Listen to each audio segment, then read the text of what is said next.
Research में हमारी help भी करती है और कहीं ना कहीं हमें ये डाइवर्ट भी करती है, मिसइंटरप्रेट भी करती है, मिसलीड भी करती है अबाउट द इंफॉर्मेशन। उसके साथ साथ जो भी रिसोर्सेज अवेलेबल है, खासकर रिसर्च के पॉइंट ऑफ व्यू से, उनको डेवलप करने में जो नई डिजिटल टेक्नोलॉजीज है वो काफी हेल्प करते हैं। उसके साथ साथ अगर हम लोग बात करें रिसेंट डेवलपमेंट्स की, हम सभी जानते हैं कि टेक्नोलॉजी के इरा में काफी चेंज आए हैं और नए नए प्लेटफॉर्म्स, नए नए एरियाज जो हमें देखने। जी बोले, आवाज आ रही है क्लियर? हेलो, यस सर, आ रही है आवाज। Properly Audible sir. सर आपका टॉपिक बहुत कोरिलेट करता है सभी को, सभी लोग रिसर्च एरिया में काम कर रहे हैं इसलिए बहुत कीनली सुन रहे हैं। जी जी, क्योंकि मुझे लगा ना बीच में आवाज है तो मुझे किसी को कुछ शायद कोई डाउट है तो वो कर सकता है। खैर वो हम लोग बाद में डिस्कस करेंगे। जी और अगर इंडियन पर्सपेक्टिव की बात करें तो रिसर्च के एरिया में जो कई डेवलपमेंट्स, खासकर आईसीटी में, इसमें क्लाउड कंप्यूटिंग है, मोबाइल डिवाइसेस एंड टेक्नोलॉजीज है, द इंटरनेट ऑफ थिंग्स और big data analytics, social technologies, AI जिसका हम काफी यूज करते हैं रिसर्च में, जिसके अपने पॉजिटिव और नेगेटिव दोनों एस्पेक्ट्स है। उसके साथ साथ एडवांस रोबोटिक्स। अभी एक रिसेंट रिपोर्ट आई है यूनिसेफ की जो ये बताती है कि एजुकेशन में इन फ्यूचर एआई और एडवांस रोबोटिक का इतना यूज होगा कि शायद ह्यूमंस की जो एक एनालिटिकल एनालाइज करने की एबिलिटी है उससे भी बियॉन्ड जाकर आईसीटी का यूज रिसर्च प्रोस्पेक्टिव्स में और एजुकेशन के डायमेंशन में होने की बात हो रही है। उसके साथ 3D printing, 7D printing, augmented and virtual reality और साइबर सिक्योरिटी, ये कुछ रिसेंट ट्रेंड्स हैं जो बताते हैं कि आईसीटी में और जो डिजिटल इरा है उसमें किस तरह का रैपिड चेंज आ रहा है सोसाइटल पर्सपेक्टिव में और एजुकेशन के पॉइंट ऑफ व्यू से। अगर हम एनईपी 2020 की बात करें तो हम सभी जानते हैं कि एनईपी 2020 ने स्पेशली फोकस किया है कि एजुकेशन सिस्टम और जो रिसेंट टेक्नोलॉजी और जो एडवांस डेवलपमेंट है उसको किस तरीके से इंकॉर्पोरेट किया जाए ताकि हम अपने इस डिजिटल इरा में एजुकेशन को भी एक डिजिटली और टेक्नोलॉजिकली वेल साउंड बना सके, जिससे कि हम अपनी टीचिंग लर्निंग को न केवल एनहांस कर सके बल्कि जो लर्निंग प्रोसेस है तो क्लासरूम जो सिनेरियो है उसको जोड़ते हुए जो एजुकेशनल अपॉर्चुनिटीज है, इक्विटी इक्वालिटी की हम लोग बात करते हैं, क्वालिटी की हम लोग बात करते हैं, और खासकर उन एरियाज में जहां पर एजुकेशन नहीं पहुंच पाई है पिछले कुछ डेकेड्स में, हम टेक्नोलॉजी का यूज करके इजीली हम उसको पहुंचा सके। साथ ही साथ जब हम लोग बात करते 21st की स्किल्स की, हम सभी जानते हैं कि खासकर आज के इस इरा में अगर 21st सेंचुरी स्किल्स की बात करें, अगर हम स्टूडेंट्स और as a teacher if we are not aware about the necessary skills or ICT components, it is not feasible or and easy to access the new knowledge, new technological advancement and other things। तो हमें अपने इस curriculum में इसके बाद NB भी करता है कि हमें इंकॉर्पोरेट करना होगा और स्टूडेंट्स एज वेल टीचर्स को इक्विप करना होगा ताकि वे इस 21st सेंचुरी की जो स्किल्स है उसको लेकर वो आगे बढ़ सके। उसके साथ साथ अगर मैंने P20 की बात करें, ये एक होलिस्टिक और लर्नर सेंटर्ड अप्रोच की बात करते हैं, स्पेशली एजुकेशन में, जो फोकस करती है development, cognitive development, social, emotional, vocational skills और टेक्नोलॉजिकल इंटीग्रेशन, जो बेसिकली जो हमारे एजुकेशन के ऑब्जेक्टिव्स है उसके साथ जोड़कर इंकॉर्पोरेट करने की बात करते, इंटीग्रेट करने की बात करनी है टेक्नोलॉजी को। और जो रिसेंट ट्रेंड्स है एजुकेशन में उनके साथ ही साथ एनईपी फोकस करती है पर्सनलाइज्ड लर्निंग एक्सपीरियंस की, जो कहीं ना कहीं जो इक्विटी और इक्वालिटी को लेकर बात करती है। और जितने भी एजुकेशन रिसोर्सेज है उनको एक डिजिटली प्लेटफॉर्म प्रोवाइड करने की बात करती है ताकि हर स्टूडेंट्स के लिए, हर टीचर्स के लिए, चाहे वो यूनिवर्सिटी लेवल पर हो या फिर वो स्कूल लेवल पर हो या फिर रिमोट एरियाज में हो, डिजिटल डिवाइड का जो कंसेप्ट है उसको दूर करने की हम लोग बात कर सके। एनईपी स्पेशली एम्फेसिस करती है कि how to integrate technology in our education system, not only school education, as well as the all aspects of and all sectors of education, like school education, higher educations, and other areas of education and the research. अगर हम NEP 2020 की बात करें तो कुछ की aspects है जो डिजिटल टूल्स और जो रिसोर्सेज है उसको इंटीग्रेट करने की बात करती है all levels of education. For examples, अगर हम लोग बात करें एआई की, virtual reality, augmented reality and gamifications, जो कहीं ना कहीं क्रिएट करते हैं एक ऐसा इन्वायरमेंट जिससे स्टूडेंट्स इंटरेक्टिव वे से और एंगेज हो सके उस लर्निंग आउटकम्स को अचीव करने के लिए, जिसकी बात हम लोग क्लासरूम में करते हैं. फॉर एग्जांपल्स, अगर हम एआई की हम बात करें, क्योंकि आजकल एआई का जमाना है, एआई की हम लोग बात करें, एआई के डिफरेंट टूल्स हैं जिससे हम अपने एक पर्टिकुलर क्लासरूम में, for example I am student of history, अगर हम हिस्ट्री की हिस्टोरिकल साइट्स के बारे में बताना है in a classroom, it is not feasible to go every historical sites. But if we use the virtual reality or virtual tourism, तो कहीं ना कहीं हम उस एआई का यूज करके, खासकर एआई का यूज करके, हम स्टूडेंट्स को इंटरेक्टिव और रियल इंफॉर्मेशन प्रोवाइड कर सकते हैं अबाउट द हिस्टोरिकल साइट्स. और पॉलिसी ये कहती है कि हम लर्नर्स की नीड्स के हिसाब से आईसीटी को इंटीग्रेट करें ताकि हम प्रॉपर स्टूडेंट्स को इंगेज कर सके अपने इस क्लासरूम प्रोसेस में और एक इंटरेक्टिव लर्निंग इन्वायरमेंट प्रोवाइड कर सके स्टूडेंट्स को, जिससे उनकी जो एक्सपीरियंस है और जो लर्निंग है वो बेहतर हो सके. अगर हम एनईपी की बात करें, एनईपी फोकस करती है कि एक ब्रिज बनाने की बात करती है जो डिजिटल डिवाइड है. हम सभी जानते हैं कि अगर इंडियन पर्सपेक्टिव में बात करें, इट इज नॉट फिजिबल, कि ये फिजिबल नहीं है कि हर एरियाज में डिजिटल रिसोर्सेज अवेलेबल हो, या फिर जो इंफॉर्मेशन एक प्लेटफॉर्म पर है वो हर व्यक्ति तक पहुंच सके. तो एनईपी ये कहती है कि उस डिजिटल गैप को भी फिल करना होगा, और वो तब होगा जब हम टेक्नोलॉजी को स्प्रेड करेंगे ऑल ओवर इंडिया और डिफरेंट स्कूल एस्पेक्ट्स में. अगर हम जो टेक्नोलॉजी की इंटरवेंशन की बात करें, खासकर आईसीटी की हम लोग बात करें, क्योंकि ये समझना इसलिए भी जरूरी है कि जब हम आईसीटी रिसर्च की बात करते हैं कि जो आईसीटी है वो सिर्फ रिसर्च ही नहीं, वो एजुकेशन के हर एस्पेक्ट्स को इफेक्ट करती है, वो हर एस्पेक्ट्स में इंटीग्रेट है डायरेक्टली और इनडायरेक्टली. देखिए, अगर हम थ्रस्ट एरियाज की बात करें, खासकर टेक्निकल इंटरवेंशन की बात करें, तो चाहे टीचर लर्निंग प्रोसेस हो, इवेल्युएशन हो, क्लासरूम इंटरेक्शन हो, आईसीटी और टेक्नोलॉजी कहीं ना कहीं इंटरवीन होती है, इंटरेक्ट करती है हमारे टीचिंग लर्निंग प्रोसेस को. साथ ही साथ ये एक तरीके का सपोर्टिंग सिस्टम भी प्रोवाइड कराती है for the faculties, professionals and researcher also. उसके साथ साथ ये एज ए टीचर और रिसर्चर एनहांस करती है हमारे एजुकेशनल एक्सेस को. फॉर एग्जाम्पल, हमको रिसर्च टॉपिक बनाना है और उसके लिए हमें wide range of theoretical framework चाहिए. आप डिफरेंट प्लेटफॉर्म्स का यूज कीजिए, आपको an number of information available होगी डिफरेंट साइंस के. हम लोग आगे बात करेंगे कि how ICT help in research. उसके साथ साथ ये हमारे पूरे के पूरे एजुकेशन सिस्टम को स्ट्रीमलाइन करने में हेल्प करती है, जिससे कि डिफरेंट एजुकेशनल सिनेरियो को मैनेज करना, इवेलुएट करना और एडमिनिस्ट्रेशन करने में भी हेल्प होती है.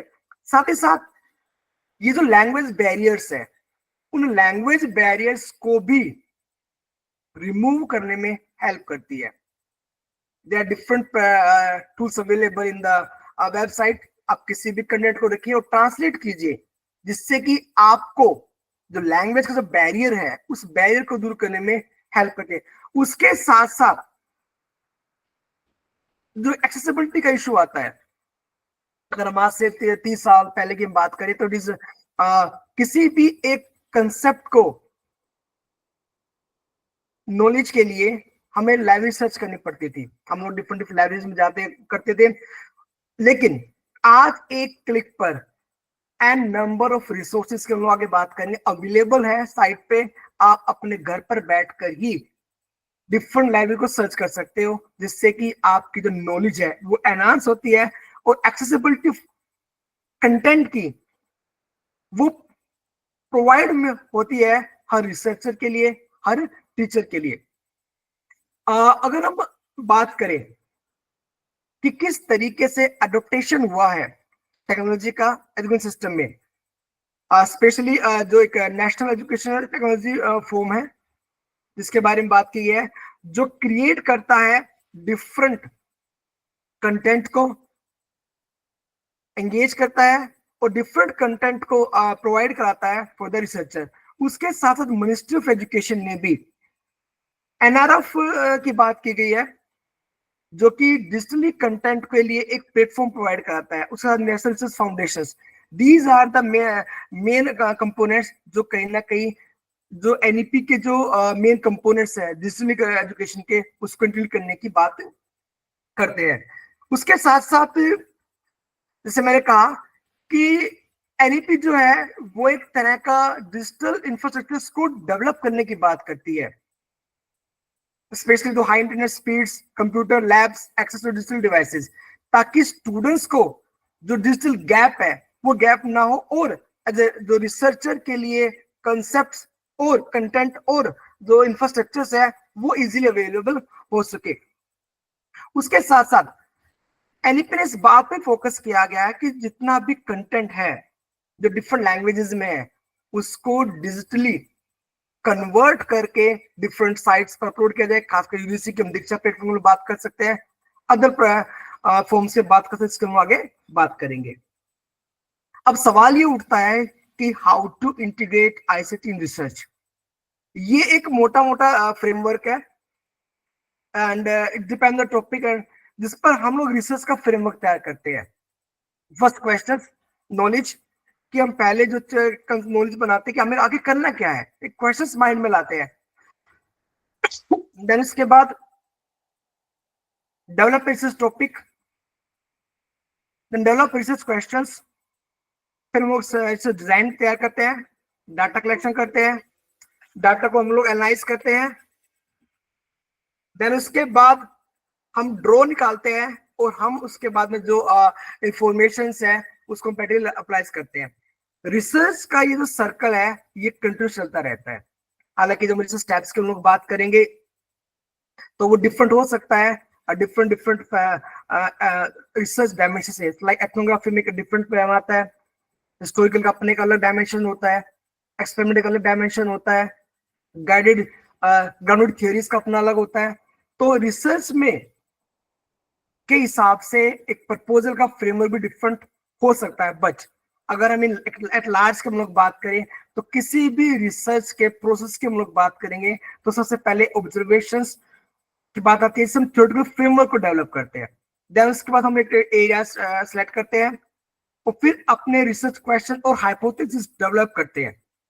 देन उसके बाद उस पर्टिकुलर एरिया के लिए एप्रोप्रिएट जो रिसर्च मैथोलॉजी और डिजाइन का सिलेक्शन करते हैं। देन उसके अंदर अलग अलग जो अगर हिस्टोरिकल रिसर्च है तो उसका डाटा कलेक्ट करने का प्रोसेस बिल्कुल डिफरेंट होता है, और इथनोग्राफी स्टडी की हम लोग बात करें, गणित थ्योरीज की हम लोग बात करें तो इससे डिजाइन बिल्कुल डिफरेंट होता है। लेकिन मोटा मोटा एक जो एक एरिया रिसर्च का वो आपके सामने है। अब सवाल ये है कि हम आईसीटी का किस तरीके से इसमें हम यूज कर सकते हैं ताकि जो एक अप्रोप्रिएट तरीके से हेल्प हो सके।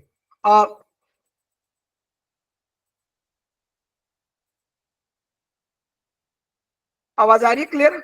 Yes sir. Yes sir. Yes, sir. जी सर, अगर सबसे पहले हम लोग बात करेंगे स्टेप 1 की, किसी भी रिसर्च के लिए सबसे पहले जरूरी होता है कि हम आइडेंटिफाई करें एप्रोप्रिएट रिसर्च प्रॉब्लम। अगर हम आईसीटी की हम लोग बात करें तो आईसीटी इसमें हेल्प कर सकती है। फॉर एग्जांपल्स, मान लीजिए कि हमें कोई एरिया सेलेक्ट करना है, हमेशा प्रॉब्लम आती है कि क्या वो एरिया नया है, अगर नया है तो किस तरीके का है, क्या उससे पहले कोई काम हुआ है नहीं हुआ है। तो आईसीटी की हेल्प करके हम उस एरिया के लिए जो एप्रोप्रिएट इंफॉर्मेशन है थ्रू डिफरेंट सोर्सेज, जो हम लोग इसके बारे में आगे बताएंगे, वो हम लोग यूज कर सकते हैं आईसीटी का यूज करके। उसके साथ साथ जो एक जो इंफॉर्मेशन हमें मिलती है, उस इंफॉर्मेशन को हम क्रिटिकली एनालाइज कर सकते हैं थ्रू आईसीटी। आप एक क्लिक कीजिए, फॉर एग्जांपल शोध गंगा, आप शोध गंगा पे जाइए, किसी भी एक एरिया विजिट करना चाहते हैं, आप करवाना चाहते हैं, उस एरियाज को लीजिए। जैसे आप शोध गंगा पर उस एरियाज के बारे में बात करेंगे, आपको उस एरिया से related an number of researches आपको अवेलेबल होगी। तो वहां से आपको अपने उस एरिया से रिलेटेड एक प्राइमरी और सेकेंडरी दोनों इंफॉर्मेशन अवेलेबल हो सकती है कि ए टॉपिक पर अगर आप काम करना चाहते हो तो किस तरह का वर्क ऑलरेडी हो चुका है और किस तरह के वर्क्स की रिक्वायरमेंट है। तो आईसीटी एक तरीके से वो प्लेटफॉर्म प्रोवाइड करती है रिसर्चर के लिए, जिससे उन्हें अपने एरिया को सिलेक्ट करने में और उस एरिया के से रिलेटेड इंफॉर्मेशन को क्रिटिकली एनालाइज करने में हेल्प मिलती है। उसके साथ साथ एक रिसर्चर के लिए आईसीटी जो है वो डिफरेंट लिटरेचर भी प्रोवाइड कराती है, जिससे कि आप प्लेटफॉर्म पर जाकर for example different review of literatures की इंफॉर्मेशन आपको मिल सकती है। अगर हम सर्च की बात करें, शोध Ganga, Google scholar, Microsoft academic research, Mandalay, SRN, ये कुछ प्लेटफॉर्म्स हैं जो आपको आपके रिसर्च से रिलेटेड जो रिव्यूज है और डिफरेंट आर्टिकल्स है उनकी इंफॉर्मेशन एक रिसर्चर को प्रोवाइड कराते हैं। उसके साथ साथ AMN annual reviews, AMN digital collections, Cambridge score, CS, chemical accessories और Cochrane library, Taylor Francis, Web of Knowledge, ये कुछ डाटाबेस रिसर्च साइट्स हैं जहां पर आपको एन नंबर ऑफ आर्टिकल्स और रिव्यू करने में हेल्प करती है। तो जहां आईसीटी इनिशियल स्टेज पर टॉपिक का सिलेक्शन करने में या रिसर्च प्रॉब्लम्स और एरियाज को के सिलेक्शन में और उसको फाइंड आउट करने में हेल्प करती है, आपके सेकंड पार्ट में रिव्यू में भी हेल्प करती है, ताकि रिसर्चर को डिफरेंट तरह के जो इंफॉर्मेशन है वो अवेलेबल उसके और अवेलेबल जो रिसोर्सेज है, लिटरेचर है, वो इजीली एक्सेस हो सके रिसर्चर के लिए। उसके साथ साथ डिफरेंट तरह की आर्टिकल्स है जो कि एक डाटाबेस और इंफॉर्मेशन प्रोवाइड करते हैं रिसर्चर को, ताकि अपने रिसर्च से रिलेटेड जो इंफॉर्मेशन को एनहांस कर सके, नॉलेज को डेवलप कर सके, जिससे कि आपका चैप्टर सेकंड है वो बेहतर उसके। For example EPW, economic political weekly, ये अवेलेबल है साइट के ऊपर, adviser, embrace, encyclopedia Britannica, JSTOR, Indian journals of education, Indian citation index, उसके बाद पोर्टलैंड प्रेस और साइंस मैग, सुप्रीम कोर्ट के जो केसेस है वो सब ऑनलाइन है, और स्प्रिंगर लिंक्स।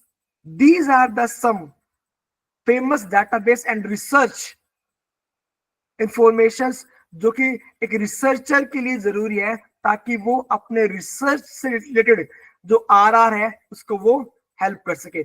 उसके साथ साथ अगर हम कंटेंट की बात करें, क्योंकि रिसर्च के लिए हमें कंटेंट की भी आवश्यकता पड़ती है।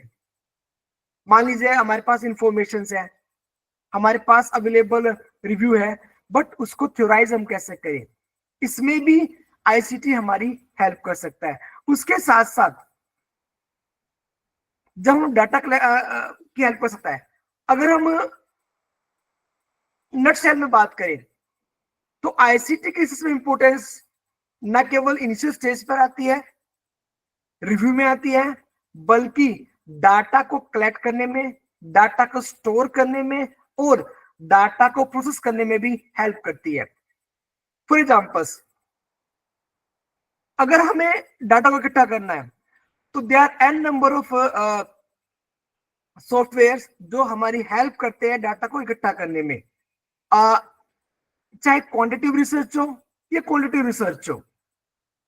तो उन सारे एरियाज में हेल्प करता होती है जिससे कि डाटा को तैयार कर सके। फॉर एग्जाम्पल गूगल फॉर्म्स, हमें इंफॉर्मेशन इकट्ठी करनी है। मान लीजिए कि आप डिस्क्रिप्टिव रिसर्च आपको करना है और डिस्क्रिप्टिव रिसर्च में आपको इंफॉर्मेशन लेनी है, but as a researchers it is not feasible to go all areas. आप गूगल फॉर्म में अपना क्वेश्चनर डेवलप कीजिए जो आपको टॉपिक है, और उस गूगल फॉर्म को आप स्प्रेड कीजिए all over India with in A click. उसके साथ साथ सर्वे मंकी, ये भी एक प्लेटफॉर्म है जिससे आप अपने डाटास को या अपने क्वेश्चंस को फ्रेम कर सकते हैं, स्प्रेड कर सकते हैं डिफरेंट एरियाज में। उसके साथ साथ एक्सेस,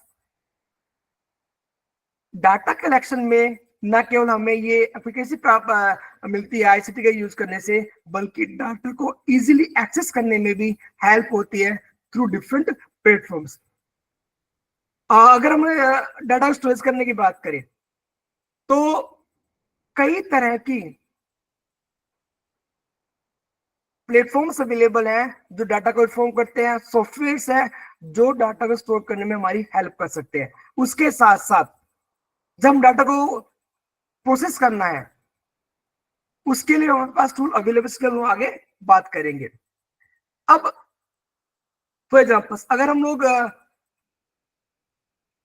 क्वालिटेटिव डाटा की हम लोग बात करें तो खासकर जो फैक्टर एनालिसिस की हम लोग बात करें और जो मल्टीपल रिग्रेशन की बात करें, टी टेस्ट की हम लोग बात करें, एनालिसिस की बात करें, तो हमारे पास एनोवा, एनकोवा, इस तरह के कई रिसोर्सेज अवेलेबल है जिसका यूज करके हम अपने रिसर्च को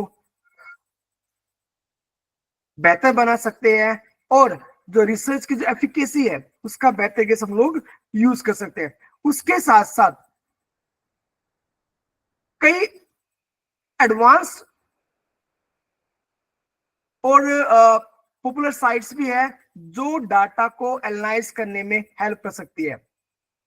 फॉर एग्जाम्पल्स अगर हम लोग बात करें एसईएम की, एसईएम एक प्रकार का सॉफ्टवेयर है जो कि हमारे जो पूरा जो स्ट्रक्चर्स डाटा का उसको स्ट्रक्चर करके एनालाइज करने में हेल्प करता है। उसके साथ साथ जो एक हायरार्किकल रिग्रेशन एनालिसिस है, हायरार्किकल इनर मॉडलिंग सॉफ्टवेयर्स है, ये वो सॉफ्टवेयर्स है जो हमारी हेल्प करते हैं डाटा को प्रॉपर तरीके से एनालाइज करने। साथ साथ आपका एसपीएसएस और मैथलैब, माइक्रोसॉफ्ट एक्सेल, स्टैटिस्टिकल एनालिसिस का सॉफ्टवेयर, ग्राफ प्लेस और आपका मैथलैब, ये सारे वो टेक्नोलॉजिकल लिंक्स हैं जिसका यूज करके हम अपने डाटा को बेहतर तरीके से न केवल उसको कलेक्ट कर सकते हैं, स्टोरेज कर सकते हैं, बल्कि डाटा को एनालाइज करने में भी हेल्प कर सकते हैं। अगर हम लोग क्वालिटेटिव डाटा की बात करें, क्योंकि रिसर्च में क्वालिटी और क्वांटिटी दो तरह डाटा का हम लोग यूज करते हैं जिससे कि हम अपने रिसर्च को बेहतर बना सके। कई स्टैटिस्टिकल सॉफ्टवेयर अवेलेबल है नेट के ऊपर जिसपे हम लोग जिसका हम यूज करके अपने क्वालिटेटिव डाटा को बेहतर बना सकते हैं, लाइक एनविवो और एटलस, मैक्सक्यूडा, एसपीएसएस टेस्ट एनालिसिस और कई सॉफ्टवेयर्स है। और फॉर एग्जांपल ट्रांसमिना जो कि जो वीडियो ट्रांसक्रिप्ट्स है उसको यूज करके जो हमारे इंटरव्यूज होते हैं उसको बेहतर बना सकता है, खासकर जब हम लोग क्वांटिटेटिव रिसर्च की हम लोग बात करें। अब उसके साथ साथ डाटा की इंटरप्रिटेशंस में, क्योंकि it is very difficult to interpret the data. अगर हम हिस्टोरिकल रिसर्च की बात करें और खासकर डिस्क्रिप्टिव रिसर्च की बात करें तो डाटा को इंटरप्रेट करना अपने आप में एक रिगरस और एक इफेक्टिव वर्क है। if we don't know how to interpret data और how to handle data, तो कहीं ना कहीं जो हमारा रिसर्च का पूरा पूरा जो कंसेप्ट है वो पूरा पूरा चेंज हो सकता है। तो सबसे बड़ा सवाल ये आता है कि how to interpretation of the data. अगर हम हिस्ट्री की हम लोग बात करें, it is very difficult as a researcher कि हम किस डाटा को ऑथेंटिक मान किसको ना माने। तो आईसीटी इसमें हेल्प कर सकती है जिससे कि हमें जो प्राइमरी सोर्सेज की अवेलेबिलिटी और एक्सेसिबिलिटी में हेल्प मिल सकती है। फॉर एग्जाम्पल, अगर हमें, I am student of history, अगर हमें किसी भी हिस्टोरिकल इंफॉर्मेशन की ऑथेंटिसिटी चेक करनी है तो आप हिस्टोरिकल साइट्स पे जाइए और वहां पर आप उस हिस्टोरिकल साइट्स का यूज करके आप उस डाटा की ऑथेंटिसिटी और उससे रिलेटेड डिफरेंट जो इंफॉर्मेशन है वो आपको मिलेगी, जिससे कि आपको डाटा को एनालाइज करने में और डाटा को इंटरप्रेट करने में हेल्प आपको मिलेगी। उसके साथ साथ विजुअलाइजेशन में कई सॉफ्टवेयर अवेलेबल है साइट के ऊपर, जैसे हम गूगल फॉर्म की बात करेंगे। कुछ समय पहले किसी भी डाटा को विजुअलाइजेशन में काफी प्रॉब्लम क्रिएट होती थी। फॉर एग्जाम्पल, पाई चार्ट बनाना है या बार डायग्राम बनाना है या ग्राफिकल रिप्रेजेंटेशन करनी है, लेकिन आईसीटी की हेल्प से हम अपने उस डाटा को इजीली विजुअलाइजेशन में हेल्प होती है, जिससे कि फॉर एग्जाम्पल अगर हम लोग गूगल फॉर्म के थ्रू डाटा को इकट्ठा करते हैं तो गूगल फॉर्म पे जाइए, क्लिक कीजिए लास्ट में, जिससे कि आपका वो पूरा का पूरा डाटा एक विजुअलाइज फॉर्म में, एक ग्राफिकल रिप्रेजेंटेशन में आपके सामने अवेलेबल होगा, जिसको कि इंटरप्रिटेशन करना आपके लिए इजी होगा। उसके साथ साथ अगर हम पोस्ट डाटा एनालिसिस की बात करें तो हमें कहीं ना कहीं डिफरेंट आर्टिकल्स, थीसिस, डिसर्टेशंस की भी हमें हेल्प मिल सकती है, जिससे कि हम आईसीटी का बेहतर तरीके से यूज करके अपने इस उसको इफेक्टिव बना सकते हैं। तो इसके साथ साथ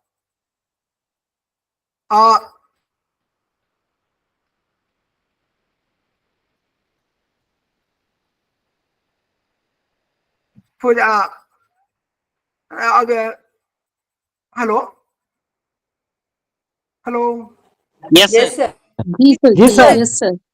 यस सर, मुझे ना थोड़ा डिस्टर्बेंस आपकी आवाज आ रही है सर? जी सर। आ रही है आवाज आ आवाज? रही है? जी नहीं आवाज सर, आ रही है, आवाज आ रही है। आवाज आ रही है, क्लियर आ रही शायद ये मेरी वो पीपीटी चल नहीं रही है। नहीं, पीपीटी हो Yes, रही sir, है सर, nice. चेंज हो रही है पीपीटी। सर। चल रही है सर, ठीक है। अब चल रही पीपीटी? जी ठीक जी है सर। हाँ, जी पीपीटी चेंज जी हो रहा है। जी। अच्छा, तो हम लोग बेसिकली जब मैंने बात की थी कि हम जो आईसीटी का यूज जो रिसर्च के डिफरेंस में यूज कर सकते हैं, उसके साथ साथ अगर हम लोग बात करें डिफरेंट प्लेटफॉर्म्स की, फॉर एग्जाम्पल सर्चिकल टूल्स की हम लोग बात कर रहे थे, जिसमें एनोवा, मेंडली की हम लोग बात की, टेस्ट की हम लोग बात की। हमारे पास an number of software available है, जिससे हम उन सारे के सारे टूल्स का यूज करके अपने रिसर्च को बेहतर बना सकते हैं। आप साइट पे क्लिक कीजिए, यूजीसी की साइट पे जाइए आप लोग, आपको हर एरिया से रिलेटेड डिफरेंट इंफॉर्मेशन आपको अवेलेबल होगी। जहां पहले किसी भी एक इंफॉर्मेशन के लिए हमें डिफरेंट लाइब्रेरी को सर्च करना पड़ता था, टाइम कंज्यूम होता था, बट आईसीटी से हम इजीली अपने उस इंफॉर्मेशन को एक क्लिक पर अपने एक सिंगल रूम में हम लोग बना सकते हैं। एज ए रिसर्चर अगर हम लोग आईसीटी की पूरी बात करें तो कहीं ना कहीं आईसीटी जो है वो हेल्प करती है हर रिसर्चर की हर फील्ड में। मैं यहाँ पे एग्जांपल हम लोग लेना चाहेंगे। फॉर एग्जांपल्स, मान लीजिए अगर हमें किसी एरिया से रिलेटेड इंफॉर्मेशन लेनी है या हमें टूल्स के बारे में बात करनी है, तो और खासकर जो प्लेसमेंट का कंसेप्ट आता है, वहां पर हमें इस तरीके से इंफॉर्मेशन नहीं मिलेगी जिससे कि हम पता लगा सके कि एक पर्टिकुलर टूल्स एरिया के टूल्स कौन कौन से अवेलेबल हैं। अगर हम आईसीटी का यूज करते हैं, खासकर जो डाटा मैनेजमेंट पैकेज की हम लोग बात करते हैं, जो माइक्रोसॉफ्ट एक्सेस की हम बात करते हैं, विजुअल एक्सप्लो की बात करते हैं, तो इन सारे सॉफ्टवेयर्स का यूज करके हम डिफरेंट जो टूल्स है उसके बारे में बेहतर बना सकते हैं। उसके साथ साथ रिसर्च के प्रोस्पेक्टिव से भी जो आईसीटी है वो एक रिसर्चर के लिए पूरी तरीके से हेल्प करती है चीजों को विजुलाइज करने में, डाटा को इकट्ठा करने में, उस डाटा को बेहतर तरीके से इंटरप्रेट करने में आईसीटी हेल्प करती है। मैं एक एग्जांपल लेके अपने इस काम को आगे बढ़ाना चाहूंगा। I am student of history, social science. तो सोशल साइंस में और हिस्ट्री में जो इंफॉर्मेशंस है उसको लेकर कई बार एक क्वेश्चन आता माइंड में कि हम उसको किस तरीके से हिस्टोरिकल रिसर्च में काम करें, क्योंकि हम लोग जब बात करते हैं कि there are an number of interpretation of one historical facts, और हिस्ट्री में हमेशा बात की जाती है कि it is very difficult to define the historical facts, because एक हिस्टोरिकल फैक्ट्स को लेकर एन नंबर ऑफ जो इंफॉर्मेशन है वो हमें मिलती है। एक हिस्टोरियंस हुए हैं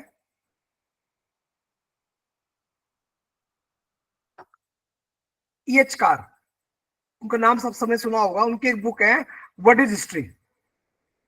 वो ये कहते हैं कि it is very difficult to define history because every historians interpret history their own words. और जब हम हिस्टोरिकल फैक्ट्स को डिफरेंट तरीके से इंटरप्रेट करते हैं तो कहीं ना कहीं जो हिस्टोरिकल इंफॉर्मेशन है उसको रिसर्च में लिखने में प्रॉब्लम आती है। लेकिन हम आईसीटी का यूज करके हम बेहतर तरीके से जो डिफरेंट इंफॉर्मेशन जो अवेलेबल है, बुक्स अवेलेबल है, इंडियन ऑथर्स, वेस्टर्न ऑथर्स, उस पर्टिकुलर कंटेंट के बारे में इंफॉर्मेशन लेकर हम उस हिस्टोरिकल जो इंफॉर्मेशन की ऑथेंटिसिटी, जो उसकी इंटरनल और एक्सटर्नल वैलिडिटी है, उसके बारे में लोग पता लगा सकते हैं। क्योंकि जब तक किसी भी इंफॉर्मेशन की ऑथेंटिसिटी नहीं होगी तो रिसर्च के पॉइंट ऑफ व्यू से उसको एनालाइज करना और उसको कोट करना वो थोड़ा सा डिफिकल्ट होता है। और इसीलिए कहते हैं कि अगर हम आईसीटी के डिफरेंट टूल्स का यूज करेंगे, या गूगल स्कॉलर हो, तो माइक्रोसॉफ्ट एकेडमिक रिसर्च हो, या फिर वो साइंस स्कोपस हो, रिसर्च गेट हो, बायो हंटर हो, एडजी हो, एसआरएन हो, दीप दिव्या हो, या फिर विकी जर्नल क्लब, ये वो सारे ऑनलाइन रिसोर्सेज हैं जिनका हम टूल्स है जिनका हम यूज करके ना केवल उस पर्टिकुलर टॉपिक से रिलेटेड जो इंफॉर्मेशन है उसको हम आगे बढ़ा सकते हैं, बल्कि जो अपने रिसर्च वर्क है उसको एनहांस और ऑथेंटिकेट प्लस उसको रिगरस तरीके से हम लोग कर सकते हैं। उसके साथ साथ जैसे मैंने पहले भी कहा था कि कई ऐसे डिवाइसेस भी हैं जो कहीं ना कहीं हेल्प करते हैं रिसर्च में हमारी। फॉर एग्जांपल गूगल स्प्रेडशीट, जिसमें उन्होंने बात की, गूगल डॉक, जो कहीं ना कहीं हमारे डाटा को स्टोरेज करने में, डाटा के प्रोसेसिंग में और डाटा को जो मैनेज करने में हेल्प करती है। और उसके साथ साथ अगर हम लोग इसके लास्ट के लोग बात करें तो कंक्लूजन में आईसीटी का हम अपने रिसर्च को कंक्लूजन में भी हम लोग हेल्प कर सकते हैं, जिससे कहीं ना कहीं जो रिसर्च वर्क है वो हमारा बेहतर बन सकता है और हम अपने रिसर्च प्रोसेस को एनहांस कर सकते हैं। जो रिसर्च का जो कंटेंट है उसको बेहतर तरीके से डेवलप कर सकते हैं। साथ ही साथ जो हमारा रिसर्च का आउटकम्स है उसको हम बेहतर तरीके से इंप्रूव कर सकते हैं, ताकि जो रिसर्च की हमारी क्वालिटी है वो बेहतर तरीके से इंप्रूव सके। और जो आईसीटी है वो कहीं ना कहीं हर एरिया में रिसर्च के प्रोस्पेक्टिव में हमारी हेल्प करने में हेल्प करती है। उसके साथ साथ जो अगर हम लोग लास्ट टाइम बात करें कि अगर प्रेजेंस से ही बचना है तो there are an number of softwares जो अवेलेबल है, जैसे ग्रामरली है, टर्निटिन है और कुंज है। ये सॉफ्टवेयर्स भी जो है वो हमारी हेल्प करते हैं कि हम अपने रिसर्च को प्रेशराइज होने से किस तरीके से बचाएं। उसके साथ साथ जो सॉफ्टवेयर्स है वो हमारी जो लैंग्वेज है, तो वो इंग्लिश हो, उस लैंग्वेज की भी जो ग्रामेटिकल मिस्टेक्स है उन ग्रामेटिकल मिस्टेक्स को भी दूर करने में हेल्प करते हैं। तो अगर हम ओवरऑल अगर हम ये बात करें तो हम लोग ये कह सकते हैं कि रिसर्च के हर एरिया में,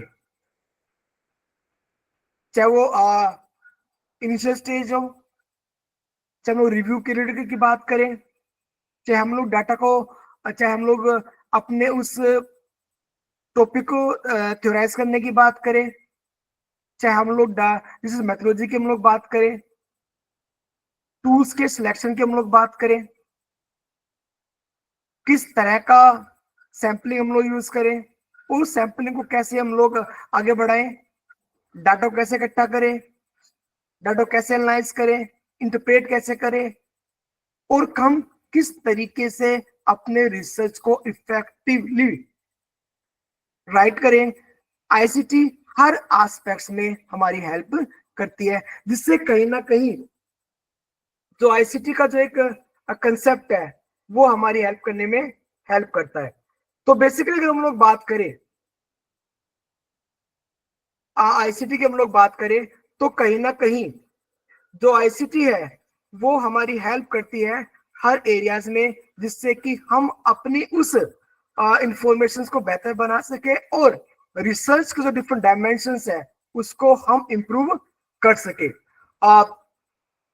ये एक जो हमने बात की, हालांकि आईसीटी को एक क्लासरूम में और एक घंटे के अंदर एक्सप्लेन कर पाना इट इज वेरी डिफिकल्ट, क्योंकि हर एरियाज में जो आईसीटी वो हेल्प करती है।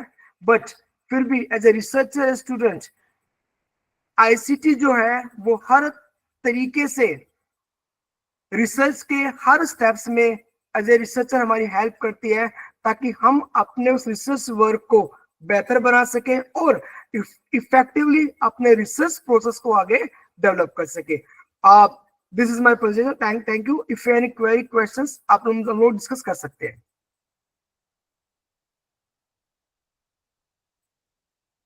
Yes, the participants, please ask the queries about the different tools which are introduced by the Professor Ajit in its session. It's Sir, very useful tools in Ajit research. Sir, मेरा एक सवाल था जी। कि जो अभी आईसीटी के यूज जो education में किए जा रहे हैं वो ज्यादा बेहतर है या जो पेपर पेन की जो टेक्निक थी पुरानी वो ज्यादा बेहतर है? फिरोज सर, आपका सवाल बड़ा हम ये कह सकते हैं कि ये आईसीटी पे क्वेश्चन भी और ह्यूमन जो कैपेबिलिटीज के ऊपर भी क्वेश्चन पर हम कर सकते हैं। बट मेरा ये मानना है कि आईसीटी का यूज बेहतर भी है और कहीं ना कहीं हमारी जो एनालिटिकल पावर्स है उसको भी कहीं ना कहीं शॉर्ट कर रहा है। फॉर एग्जाम्पल अगर अब एआई की हम लोग बात करें, एआई के इतने टूल्स अवेलेबल है कि एआई पर अपना टॉपिक दीजिए, आपको पूरा थीसिस जो है वो आपको अवेलेबल करा देगा। बट जब हम लोग आईसीटी का अगर पॉजिटिव यूज करें तो हमारे लिए बेहतर है, लेकिन अगर हम पूरा का पूरा आईसीटी पर डिपेंड हो जाए हर वर्क के लिए तो ह्यूमंस की जो खुद की एनालाइज करने की जो एबिलिटी है वो कहीं ना कहीं कम हो जाएगी। वो सर देख रहे हैं हम, साइंस का यूज और misuse is depend on the human. हमारा सर अपना ऑब्जर्वेशन है कि आईसीटी के यूज से ज्यादातर जो कम्युनिकेशन स्किल है वो कम हुआ है, रिटन लैंग्वेज जो है वो पुअर हुआ है बच्चों में। तो इस तरह की चीजें वो लिखना नहीं चाहते हैं, पेन नहीं उठाते हैं। एक पैराग्राफ आप उनसे लिखवा लीजिए तो वो लिख नहीं पाएंगे। तो ज्यादातर जो उनके तरीके हैं वो सर्च वाले हैं कि सर्च कर लिया, बोल के सर्च कर लिया, उसमें भी वो टाइप करना नहीं चाहते हैं। तो इस तरह की चीज सर आपने बिल्कुल सही बताया। और ये जो एआई की अपनी कुछ जो प्रॉब्लम्स है वो वही है रिसर्च के अंदर। मैं कई बात कर रहा था एआई के ऊपर। तो बच्चे, अगर हम असाइनमेंट्स की हम लोग बात करें तो असाइनमेंट्स भी स्टूडेंट्स जो है वो एआई जनरेटेड बना के लाते हैं। अगर उनसे पूछ लिया जाए कि ये एक्चुअल में है क्या तो देयर इज नो आंसर। लेकिन मैं फिर यही कहूंगा कि टेक्नोलॉजी बनती है ह्यूमन की हेल्प करने के लिए, बट जब एज ए ह्यूमन हम पूरा डिपेंड होता है टेक्नोलॉजी के ऊपर तो कहीं ना कहीं वो बैरियर्स भी बन जाती है चीजों को एनालाइज करने में। और जो हमारी चीजों को एनालाइज करने की एनालिटिकल एबिलिटी है उसको भी कहीं ना कहीं उस पर भी एक क्वेश्चन मार्क या उस पर भी एक ब्रेक लगता है अगर हम सिर्फ और सिर्फ आईसीटी का यूज करें चीजों को लेकर। मैं एग्जांपल आपके सामने लेता हूँ। बिल्कुल सही कहा आपने। जब हम लोग पहले खुद किताबें पढ़ते थे, किताबें पढ़ के नोट्स बनाते थे हम लोग अपने। जब नोट्स बनाते हैं तो कहीं ना कहीं माइंड में वो कंसेप्ट हमारे एक तरीके से रह जाते हैं और कहां से लिया कैसे लिया तो उसको डिफेंड करना हमारे लिए इजी होता है। बट आईसीटी के क्लिक कीजिए, आपको एक पूरी इंफॉर्मेशन मिल जाएगी तो आपको इंफॉर्मेशन मिलेगी, बट उसकी जो बेटर अंडरस्टैंडिंग होनी चाहिए द रिसर्चर वो शायद हमें नहीं मिलेगी। इसीलिए कहते हैं पॉजिटिव और नेगेटिव दोनों एस्पेक्ट आईसीटी के। अगर पॉजिटिवली यूज करोगे तो बेहतर है, नेगेटिवली यूज करोगे तो कहीं ना कहीं जो रिसर्चर एबिलिटीज को लोग बोलते हैं कि how to analyse facts, how to analyse information और हाउ टू राइट, उसमें कहीं ना कहीं एक क्वेश्चन मार्क लेना लाजमी है। जी पंकज कुमार जी बोलिए। पंकज जी आपका सवाल।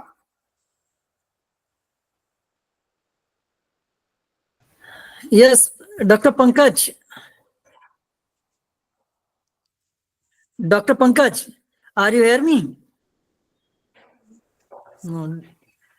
I think by mistake, Dr. Krishnakant. उनका हैंड। जी, सर Dr. नमस्कार। Krishnakant. जी नमस्कार। सर आईसीटी का यूज बढ़ रहा है और हर जगह हम आईसीटी का उपयोग कर रहे हैं, परंतु अभी भी बच्चों का एक कुछ परसेंटेज है जो इससे कटता जा रहा है, जो इसको मतलब यूज करने से झिझकता है। बेसिकली अगर मैं मेरे एरिया में देखूं तो उनको हम कैसे जोड़ सकते हैं, थोड़ा मार्गदर्शन करें। डॉक्टर कृष्ण कुमार जी आपने बिल्कुल सही कहा कि आईसीटी की अपनी लिमिटेशंस है। जब तक हम चाहे यूनिवर्सिटी लेवल की हम लोग बात करें या स्कूल लेवल की हम लोग बात करें, जब तक कि हमने प्रोग्राम नहीं बनाएंगे कि how to integrate IT skills among teachers और स्टूडेंट्स को किस तरीके से हम जोड़े, क्योंकि अभी सर्वे आया बिहार का और एक यूपी स्टेट्स का, मैं नाम लेना चाहता था, जिसमें बताया गया था कि लोग मोबाइल का यूज तो करते हैं बट मोबाइल का वो यूज करते हैं फेसबुक कंटेंट बनाने के लिए, but they are not using technology for the education. Yes sir. तो एज ए टीचर ये हमारी रेस्पॉन्सिबिलिटी बन जाती है कि हम स्टूडेंट्स को मोटिवेट करें और ये बताएं कि how to use mobile as a tool in learning and teaching. Thank you. तो कहीं ना कहीं एज ए टीचर हम लोगों को भी अवेयर होना पड़ेगा और खुद भी हमें अपने अपने जो स्किल्स है उसको एनहांस करना होगा टेक्नोलॉजी की, ताकि हम एज ए रिसर्चर और एज ए टीचर जो नई टेक्नोलॉजी के एडवांस जो फीचर्स है उससे अवेयर हो सके। मैं एग्जांपल लेता हूं, हम लोग के पास मोबाइल फोन है but are we available to use all features of mobile phone? शायद नहीं, क्योंकि इंफॉर्मेशन नहीं हमारे पास और ना हम लोग चाहते हैं, जितना काम उतना करते हैं। बट एज ए टीचर हमें अपने स्टूडेंट्स को कहीं ना कहीं अवेयर करना होगा, जिसके बाद एनईपी 2020 भी करती है कि डिजिटल टेक्नोलॉजी के एरा में हम टेक्नोलॉजी के बिना नहीं रह सकते, बट उसका कितना यूज करना है, कैसे यूज करना है एज ए टीचर, वो हमें बताना होगा। Thank you sir. जी, हालांकि मेरी भी अपनी लिमिटेशंस है कि आईसीटी की सारी स्किल्स को मैं भी नहीं बता पाऊंगा एक एक क्लास में। जी जी, कोई और क्वेश्चन? जी, because Ajit bhai, ICT is a so wide area and there is per day मतलब और वहाँ आज पर बहुत बिल्कुल सारी सही कहा events, ये नए इकबाल साहब, और आजकल नए एआई का tools जमाना आ गया introduce- है। जी जी एआई पे इस तरह के आपको टूल्स मिलेंगे कि आप क्लिक कीजिए, प्रोसेस पेपर आपको रेडी मिलेगा। जी जी जी और जी इसीलिए यूजीसी ने भी सॉफ्टवेयर में वो इंकॉर्पोरेट किया था कि एआई का जो कंटेंट उसको वो फाइंड आउट कर सके। जी जी, बिल्कुल बिल्कुल बिल्कुल। यासिर भाई, आप लोग देखते भी होंगे कि अगर बच्चों को आपको टॉपिक देते तो एआई जनरेटेड पूरा निकाल के लाते हैं वो। जी जी जी सर मेरा एक ये सवाल ये है कि most of the AI tools आपने बताए they are paid ones and specially those one which are very like sophisticated AI tools. For instance आपने क्वालिटी रिसर्च की बात की और आपने एटलस टीआई की बात की, एनवीवो की बात की। Most of them are beyond our budget. Like even as a faculty also, I can't afford to even buy them. So how could we integrate these technological like Yes, tools sir. in our Mr. research Babu, and teaching when we don't have access to them? Okay, I got your story. Got your questions. आपने बिल्कुल सही कहा कि जितने भी इस तरह के टूल्स हैं, they are highly paid, but universities के में जो डिजिटल जो आईसीटी जो डिपार्टमेंट्स हैं, वो फैकल्टीज को भी और स्टूडेंट्स के लिए भी वो प्लेटफॉर्म प्रोवाइड करते हैं ताकि वो उनका यूज कर सके, बट वो लिमिटेड नंबर्स हैं। अगर हम ट्रेनिंग सॉफ्टवेयर की मैं एग्जांपल दूं, ट्रेनिंग सॉफ्टवेयर का अगर आप पर्सनली यूज करेंगे तो इट्स वेरी कॉस्टली, बट चाहे अब हम एएमयू की बात करें, जामे के बाद यूनिवर्सिटी की हम लोग बात करें, डिफरेंट यूनिवर्सिटीज की हम लोग बात करें, तो यूनिवर्सिटीज प्रोवाइड कराती है अपनी फैकल्टी को ट्रेनिंग सॉफ्टवेयर को यूज करेंगे, बट जी जी नंबर ऑफ पेपर्स आर्टिकल्स वो लिमिटेड होते हैं, क्योंकि हर सॉफ्टवेयर की एक लिमिटेशंस है यूज करने की। अगर जी, वो जी। वाइडली स्प्रेड कर देंगे तो कहीं ना कहीं मिसयूज होने की जो पॉसिबिलिटीज वो भी बढ़ेगी। आपका कंसेप्ट भी ठीक है कि इस डिजिटल इरा में डिफरेंट टूल्स हाईली कॉस्टली है, बट कहीं ना कहीं यूनिवर्सिटीज की भी रेस्पॉन्सिबिलिटी बनती है, और यूजीसी ने भी अपने साइट्स पे इवन जो अगर हम शोधगंगा की बात करें और जो एनसीईआरटी और यूजीसी की साइट्स पे कई इस तरह के प्लेटफॉर्म्स हैं जो फ्री ऑफ कॉस्ट स्टूडेंट्स के लिए इंफॉर्मेशन प्रोवाइड करने में हेल्प करते हैं। लेकिन आपका कंसेप्ट भी ठीक है, हाईली पेड वर्जन है, लिमिटेड एक्सेस है, हर स्टूडेंट तो पॉसिबल नहीं हो पाता, बट इंडियन ऑर्गेनाइजेशनल जो ऑर्गेनाइजेशन है उसके कंट्रीब्यूशन से यानी कि इसको अवेल किया जा सकता है विद कंट्रोल कंडीशंस। बिल्कुल सही बात है, इकबाल साहब यूनिवर्सिटी प्रोवाइड भी कराती है। हाँ हाँ सर बट प्रॉब्लम ये भी है कि यूनिवर्सिटी जब ऐसे सॉफ्टवेयर्स का सब्सक्रिप्शन लेती है, फॉर इंस्टेंस हमारे यहाँ पे प्लेजरिज्म का जो टूल है वो बहुत लिमिटेड है, एंड वो कब यूज होता है जब एक पीएचडी स्कॉलर को सबमिशन टाइम आता है, not in the process of PhD. For instance अगर आप अपनी राइटिंग इंप्रूव करना चाहते हैं, आप चाहते हैं कि मैं प्लेजरिज्म ना करूं, वेयर आई एम लैकिंग, कि आपने अगर कोई चैप्टर लिखा है कि कहाँ कहाँ पे प्रॉब्लम है, सो दैट आप अपना राइटिंग इंप्रूव कर सकते हैं। Such facilities are not available and they make it very, Yasir भाई, make it आपका very कौन सा clear. टूल इस्तेमाल होता है? वहां पे शायद टर्निटिन है या ऑर्कुट है? नहीं नहीं नहीं नहीं, और कुछ और कोई है, दूसरा है। टर्निटिन की तो बात ही नहीं है। यूजीसी तो और ट्रेनिंग की बात करती है पहली चीज। दूसरी चीज, उस सॉफ्टवेयर का भी कई बार मिसयूज होता है। फॉर एग्जाम्पल अगर हम लोग पीएचडी स्टूडेंट्स को कराते हैं तो हम लास्ट में उसको चेक करते हैं, अगर आप बार बार उसको यूज करोगे सॉफ्टवेयर को और वहां से डिलीट नहीं करोगे तो वो 100% शो करेगा आपका। जी जी sir no sir, because I have like जब मैं खुद का अपना पीएचडी कर रहा था तो जेएनयू में हमें एक्सेस था टर्निटिन का जी as a scholars also, so हाँ. they used to have some like option there where you don't have to save your draft, कि आप अपना ड्राफ्ट सेव नहीं करें। यस एग्री, इसलिए मैंने कहा ना इंस्टीट्यूशनल लेवल पर कई यूनिवर्सिटीज प्रोवाइड करती है स्टूडेंट्स को एक्सेसिबिलिटी। कानपुर यूनिवर्सिटी भी करती है, कानपुर यूनिवर्सिटी जो है ओरकुंड इस्तेमाल होता है, वो स्टूडेंट आईडी देती है। इवन लखनऊ यूनिवर्सिटी प्रोवाइड कराती है, और आपका जेएनयू दिल्ली, जामिया हमदर्द और कई यूनिवर्सिटी, ब्रेन यूनिवर्सिटीज भी शायद प्रोवाइड कराती है। जीजेयूएसटी भी कराती है। बट उसका नंबर वो लिमिटेड होता है, क्योंकि हर सॉफ्टवेयर की अपनी लिमिटेशंस होती है। जी जी जी हाँ, सुमैया आप कुछ पूछ रहे थे? Sumaiya, good evening sir. Good evening जी, जी। good evening। सर प्लेजरिज्म कम करने के लिए हम ग्रामरली यूज करते हैं, लेकिन कभी कभी ग्रामरली यूज करने के बाद भी प्लेजरिज्म बताता है सर। नहीं, उसके लिए ग्रामरली तो प्लेजरिज्म ग्रामर के लिए तो इस्तेमाल अलग होता है। कंसेप्ट है ना। ग्रामरली तो खासतौर से वो ग्रामर को ठीक करने के लिए, पैराफ्रेजिंग के लिए इस्तेमाल कर लेते हैं ग्रामरली को हम। लेकिन कभी कभी कहते हैं कि कुछ सेंटेंस है उसकी जगह पे दूसरी मीनिंग यूज कर लें, या फिर देखिए कई सॉफ्टवेयर ऐसे जी, जो जी। प्लेजर को डिटेक्ट कर देते हैं, लेकिन वो हम लोग यूज नहीं बताते स्टूडेंट्स को, जिससे स्टूडेंट्स फिरोज अहमद से ने बिल्कुल सही कहा था। बता दीजिए। सुमैया, फिरोज अहमद से बिल्कुल सही कहा था कि अगर हम सारी चीजें नेट से लेंगे तो प्लेजरिज्म तो आएगा, और जो लिखने की जो एबिलिटी वो भूल जाते हैं। बिल्कुल बिल्कुल, फिरोज साहब ने एकदम सही बात कही थी। कागज ये तो कलम है। का जो दौर है उसको अलग नहीं किया जा सकता। जैसे टीचर को टेक्नोलॉजी कभी रिमूव नहीं कर सकती, उसी तरह फिरोज साहब का आइडिया जो है लिखने का, वो अपनी जगह एकदम 100%। आईसीटी हेल्प करती है, आईसीटी पर डिपेंड ना हो हर चीज के लिए। बिल्कुल बिल्कुल बिल्कुल। बट प्रॉब्लम वहां आती है जब वो डिपेंड हो जाते हैं कि हर चीज के लिए मोबाइल फोन में क्लिक किया और इंफॉर्मेशन लेते हैं। लेकिन सुप्रीम कोर्ट के डायरेक्शन ने भी ये बताया था कि विकिपीडिया पर भी 60-70% जो कंटेंट है उसके लिए ऑथेंटिसिटी को लेकर कई बार सवाल उठता है। हाँ, विकिपीडिया पर तो कोई भी एडिट कर सकता है, कोई भी ऐड कर सकता है, कोई भी रिमूव कर सकता है उसमें से। विकिपीडिया यहाँ का तो पर एज ए रिसर्चर ये हमारी रिस्पॉन्सिबिलिटी है कि हम ऑथेंटिक साइट्स, ऑथेंटिक डाटा को प्रोवाइड करें स्टूडेंट्स को लेकर, ताकि उनकी जो रिसर्च की जो नॉलेज हो बेहतर उसके, और एप्रोप्रिएट इंफॉर्मेशन जो है वो हम लोग अपने इसमें इनकॉर्पोरेट कर सके। Okay sir.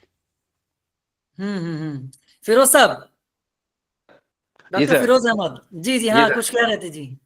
नहीं, हम कह रहे थे सर कि कागज कलम का अपना ही इम्पोर्टेंस है।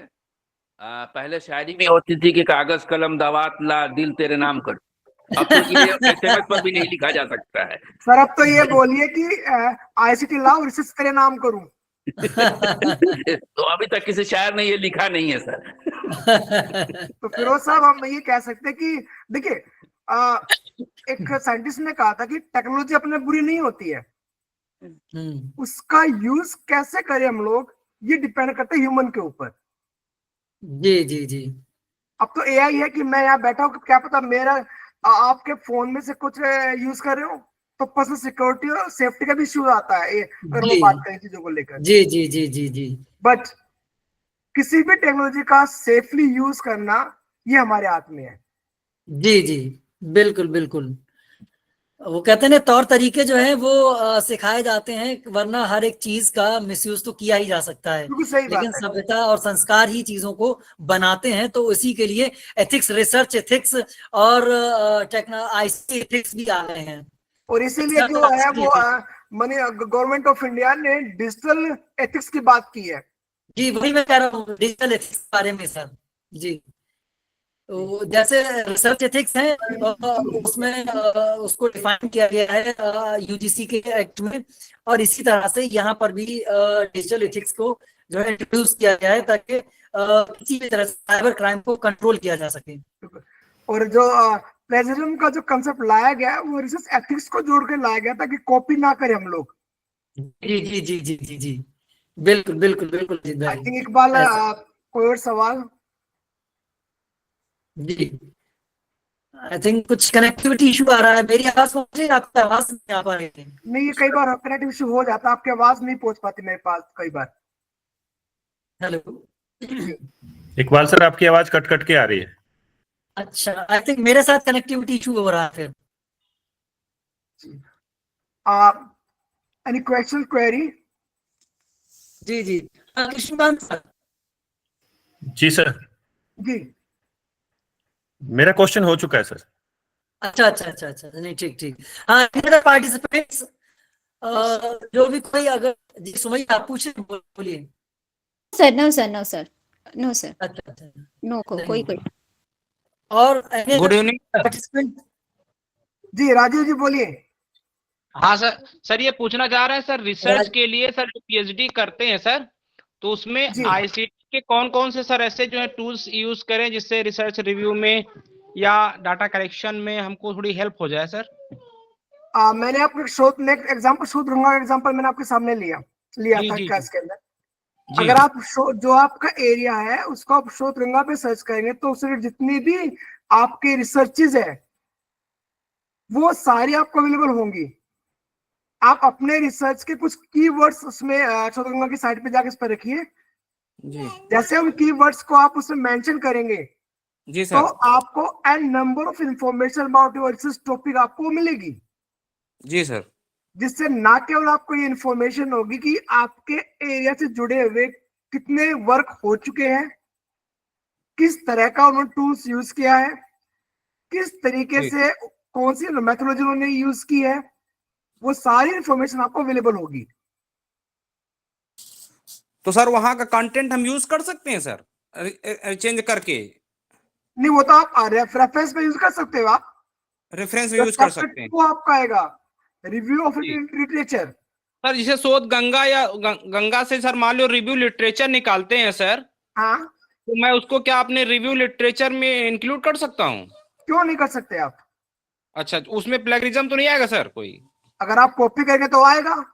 जी नहीं, उसको रिव्यू रेफरेंस का मतलब एज इट इज कॉपी करना नहीं होता है। जी जी, तो उसको रेफरेंस में देंगे, एक्सचेंज थोड़ा चेंज करके हम यूज कर लें सर? वो तो देखिए, रिव्यू का मतलब होता है कि आपकी समझ क्या बनी, आपको टॉपिक से कैसे जुड़ा हो उसका। जी जी एक्चुअली आप उसको पढ़ें सर, पढ़ने के बाद से जो रिव्यू दिया हुआ उसको पढ़ के अपने लैंग्वेज में लिख लें। जी जी, वो सर वही कह रहे थे, अपने कॉपी ना language में करें, लिखें। अपनी लैंग्वेज में हाँ। लिख के, बट रेफरेंस जरूर दे आप लोग। उसमें और रेफरेंस जरूर दे देना। रेफरेंस जो है वो प्लेजरिज्म के लिए नहीं जाता है सर, हाँ और जी, रिव्यू जी, जी, लिटरेचर भी नहीं जाता है, ये 2 चैप्टर नहीं जाते हैं सर। का मतलब क्या है? जी जी जी जी। वो लेकिन installed कॉपी है। ना करें आप लोग कहीं किसी भी पॉइंट पे।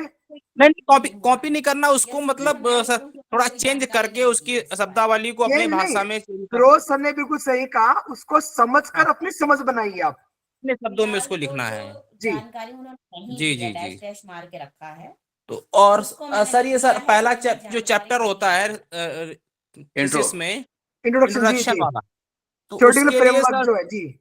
उसके लिए तो हम प्रयास करें कि बुक्स का ही पहले इस्तेमाल करें sir?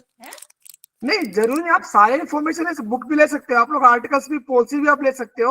It's depend on you and your topic नहीं भी अच्छा कि अच्छा। आप अपनी उस प्रॉब्लम को थ्योराइज कैसे करते हो। तो उन्होंने जी। अपना फॉर्मेट भेज दिया। क्योंकि किसी भी टॉपिक के लिए थ्योरेटिकल फ्रेमवर्क की रिक्वायरमेंट होती है। Either you can use book, articles, policies, but it's depend on topic.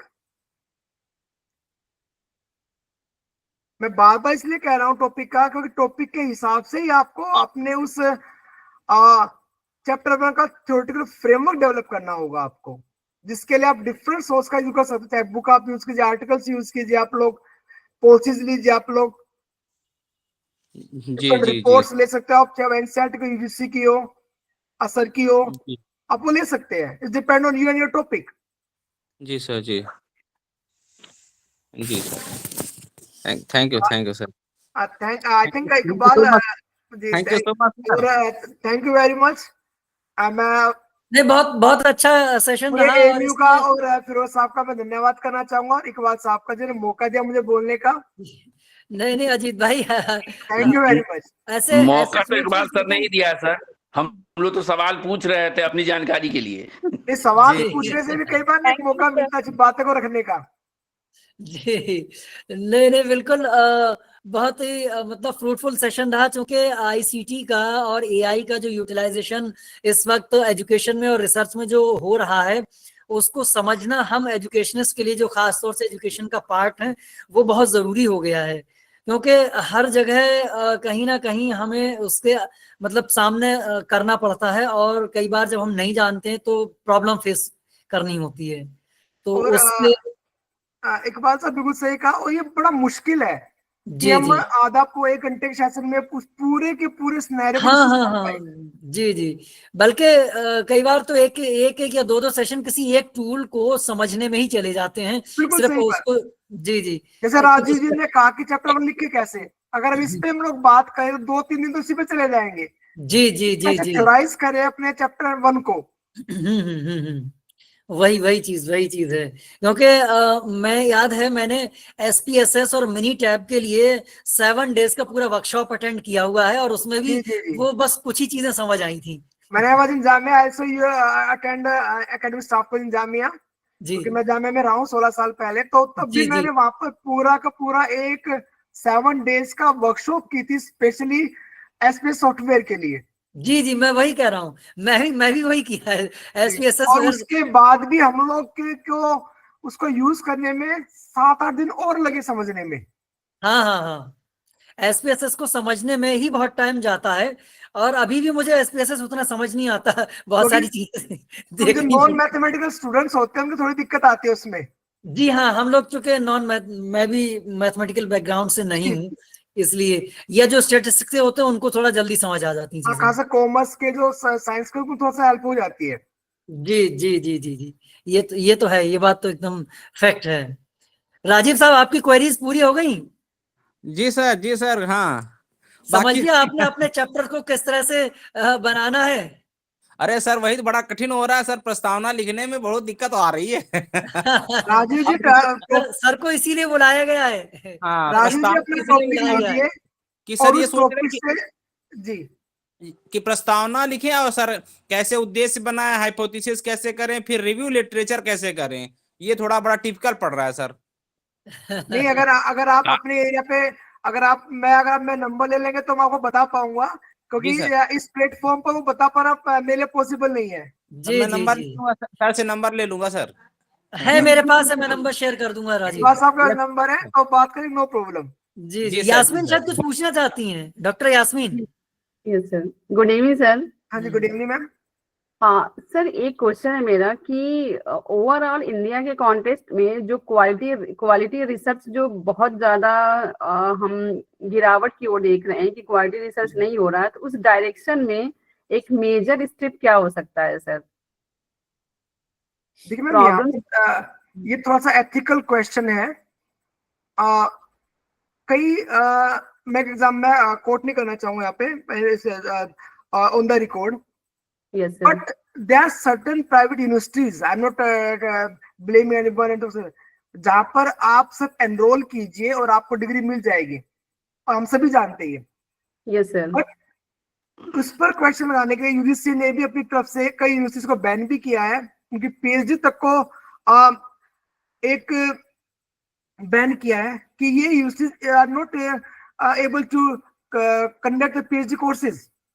Reason ये आता है कि जब हम पीएचडी वर्क को सीरियसली और इस तरीके से नहीं करते हैं और सिर्फ डिपेंड हो जाते हैं आईसीटी के ऊपर कि अपना डालिए टॉपिक को लिखिए, सारी इंफॉर्मेशन वहां से लेते हैं और कई सॉफ्टवेयर का यूज करके हम प्लेजम से बच जाते हैं। बट जैसा कि फिरोज ने बिल्कुल सही कहा था कि हम डिपेंड तो हो गए आईसीटी पर, लेकिन हमारी जो लिखने की और चीजों को एनालाइज करने की जो एबिलिटी है वो जी, कहीं जी। ना कहीं वो डिग्रेड होती चली गई। जब हम खुद से वर्क करेंगे तो कहीं ना कहीं जो क्वालिटी है वो डेवलप होगी। प्लस इंफॉर्मेशन के इशू पे लोग बात करेंगे, हम अपने रिसर्च में बिना उस इंफॉर्मेशन को ऑथेंटिकेट किए और यस सर। वो एनालाइज के एज इट इज मेंशन कर देते हैं, जो कहीं ना कहीं आपके कंक्लूजन को, क्वालिटी को वो कहेंगे डिग्रेड करता है। इसीलिए as a researcher, as a teacher, ये हमारी रेस्पॉन्सिबिलिटी बन जाती है कि हम अपने स्टूडेंट्स को डाटा को इकट्ठा करना, डाटा को एप्रोप्रिएट साइट से लेना और उसे एप्रोप्रिएट तरीके से एनालाइज कैसे करें, हम रिगरस तरीके से बताएं और खुद भी समझे। तब शायद हम रिसर्च की क्वालिटी को बेहतर कर पाएंगे। क्वालिटी सर सर गिरने क्या की बहुत सर एक क्वेश्चन और है सर, एक क्वेश्चन और है कि क्या सिर्फ स्कॉलर के को ब्लेम करके क्वालिटी को दुरुस्त करना क्या सही रहेगा? मैंने स्कॉलर नहीं कहा, मैंने टीचर भी कहा है। हाँ सर यही प्रॉब्लम सर ज्यादा लग रही है कि साथ नहीं, साथ दोनों को देखिए, सुपरवाइजर। हम बेसिकली हम दोनों को लेके चलना होगा, रिसर्चर भी Yes, टीचर sir. भी। Yes sir, yes sir. अगर हम सब स्टूडेंट्स को ब्लेम करेंगे तो जस्ट एज ए गाइड हमने क्या किया? अगर हम सिर्फ गाइड को ब्लेम करेंगे एज ए रिसर्चर, स्टूडेंट्स ने क्या किया? दोनों की रेस्पॉन्सिबिलिटी बन जाती है कि वो चीजों को एप्रोप्रिएटली एनालाइज करे। लेकिन होता इसका उल्टा है कि स्टूडेंट्स भी क्विक इंफॉर्मेशन चाहते हैं कि टॉपिक मिले वो सारा काम हो जाए, और गाइड भी चाहता भी जितनी जल्दी हो सके पीएचडी अवार्ड हो और मेरे इसमें टाइम जुड़े। ये एक मैं ऊपर रिकॉर्ड बात कह रहा हूँ। लेकिन सभी गाइड सर ऐसे नहीं होते। और मैं यास्मीन में आगे वही कह रहा हूँ, मैं सभी की बात नहीं कर रहा हूँ मैं। Yes sir, yes sir. मैं खुद भी एज ए टीचर हूँ, इसलिए मैंने कहा कि डिपेंड करता है ह्यूमन बीइंग के ऊपर, राइट, कि वो आईसीटी के टूल्स को किस तरीके से यूज कर रहा है। अगर वो सिर्फ कट कॉपी पेस्ट वाले उसमें जाएगा तो क्वालिटी डिग्रेड होगी, क्योंकि हम लोग कई वाइवा में जाते सवाल पूछते भी कैसे किया, यस सर, तो वो फंस जाता वहां पर। सर जैसा कि आपने ये कहा कि कभी कभी सुपरवाइजर भी जल्दबाजी में चाहते हैं, तो सर कभी कभी सुपरवाइजर भी बहुत टाइम टेकिंग में चाहते हैं। सर दोनों बातें होती हैं पैरेलल वे में। तो सर कभी कभी क्या होता है कि जब सुपरवाइजर के मतलब स्कॉलर हमेशा थोड़ा एक्टिव तो रहते हैं, अगर सुपरवाइजर चाहते हैं कि हमें अब साइन करनी, अब प्रोग्रेस रिपोर्ट पे अब हमें आगे बढ़ाना है, तभी तो स्कॉलर तो बंधा हुआ हर हाल में रहता है। अगर सुपरवाइजर चाहिए, बंधा हुआ टीचर भी है, दोनों बंधे हुए हैं। तो ये से जब क्वालिटी अगर चाहिए सुपरवाइजर सर के पॉइंट ऑफ व्यू से, तो स्कॉलर के पॉइंट ऑफ व्यू से क्वालिटी तो हर हाल में जाएगी, क्योंकि बिना सुपरवाइजर सर के सिग्नेचर के तो एक चीज आगे बढ़ती नहीं है सर। तो इस तरह करके यास्मीन मैंने पहले ही कहा था कि मैं किसी दूसरे का नाम नहीं लेना चाहता, और नाम मैं लूंगा, क्योंकि हमारे पास भी कई थीसिस जब इवैल्यूएट होने के लिए आती है तो हमें पता लग जाता है किस तरह का वर्क है। खैर उसमें दोनों की रेस्पॉन्सिबिलिटी है, सुपरवाइजर की भी, टीचर की भी, इवन सिस्टम की भी रेस्पॉन्सिबिलिटी है कि वो क्वालिटी को एनहांस करने के लिए एक मैकेनिज्म तैयार करे, जिससे कि पीएचडी का जो डिग्रेडेशन हो रहा है वो थोड़ा सा बेहतर हो सके। यस सर, क्योंकि यूजीसी इस डायरेक्शन में वर्क करना स्टार्ट कर चुकी है। कई यूनिवर्सिटीज की पीएचडी डिग्रीज को बैन किया गया है। यस सर, और वो पीएचडी की गाइडलाइंस को दोबारा से रिवाइज भी कर रही है। अजीत सर, ऐसे बहुत सारे फैक्टर्स हैं जो हमारे क्वालिटी ऑफ एजुकेशन को गिरावट की तरफ ले जा रहे हैं। सिर्फ हम टीचर को ब्लेम नहीं कर सकते हैं। टीचर को जो रिक्रूट किया गया है उनकी क्वालिटी, बिल्कुल बहुत सारे ऐसे टीचर्स हैं जिनकी क्वालिटी नहीं है, वो जानते नहीं हैं कुछ।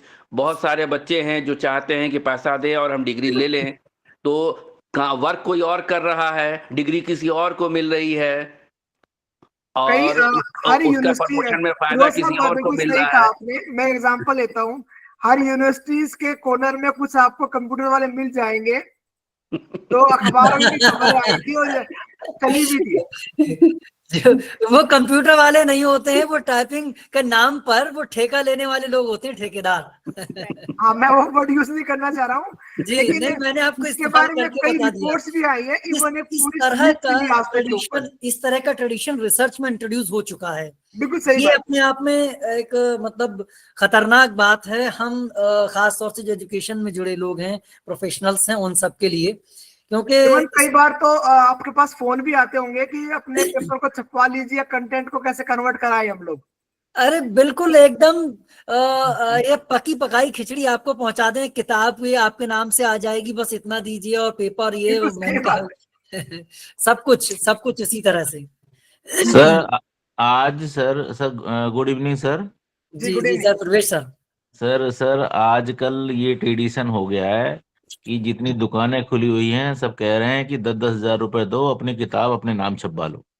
जी, बिल्कुल। और दूसरी बात यह है, ये कमी उन लोगों की नहीं है, ये कमी हम सब टीचर्स की ही है, जो हम रिसर्चर्स को जो है ये मौका दे रहे हैं।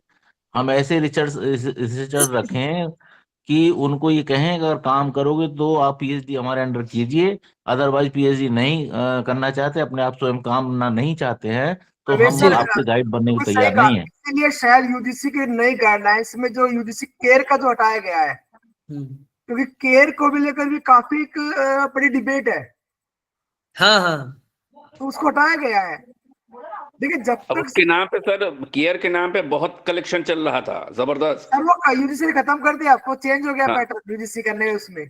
जी जी जी जी, ये सर, किया गया है उसमें। यूजीसी और जो मिनिस्ट्री ऑफ एजुकेशन है वो अपने लेवल पर काफी वर्क करती है, बट बिल्कुल सही का परवेज जी ने भी, जो टीचर रिसर्चर हमें भी जो सोचना होगा ताकि हम अपनी क्वालिटी को इम्प्रूव एनहांस कर सके।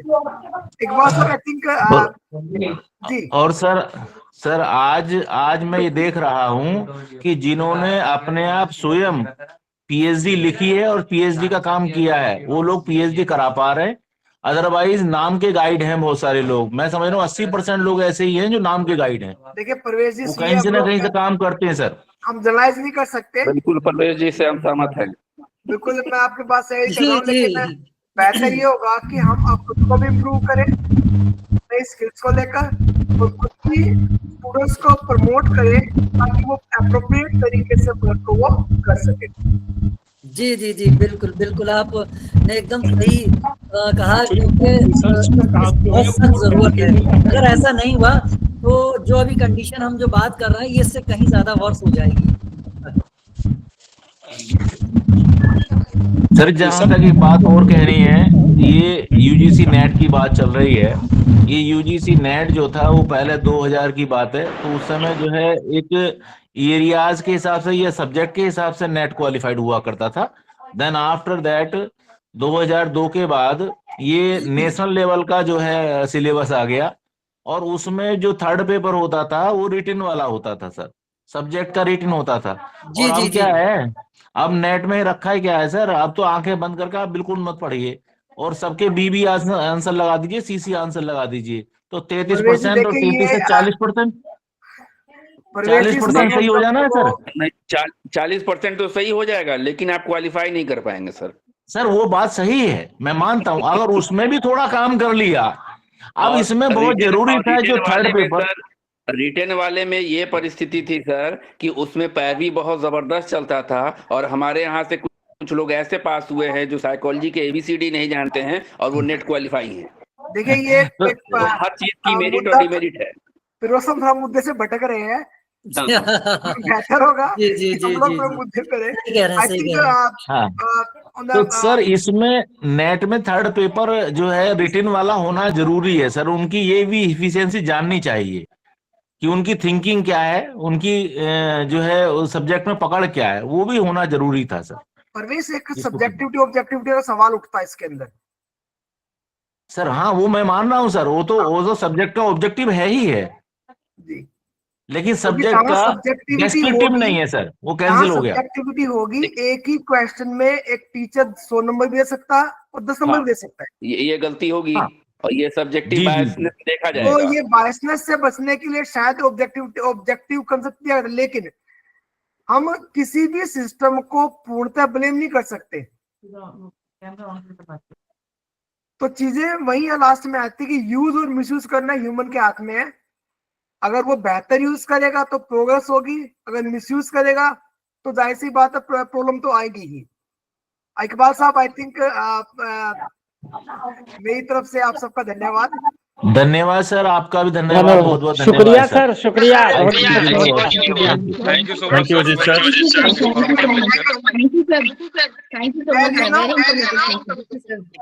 Thank you so much. Thank you sir. Thank you sir. Thank you sir, thank you so much sir. Thank you sir, बहुत अच्छा सेशन रहा आज का।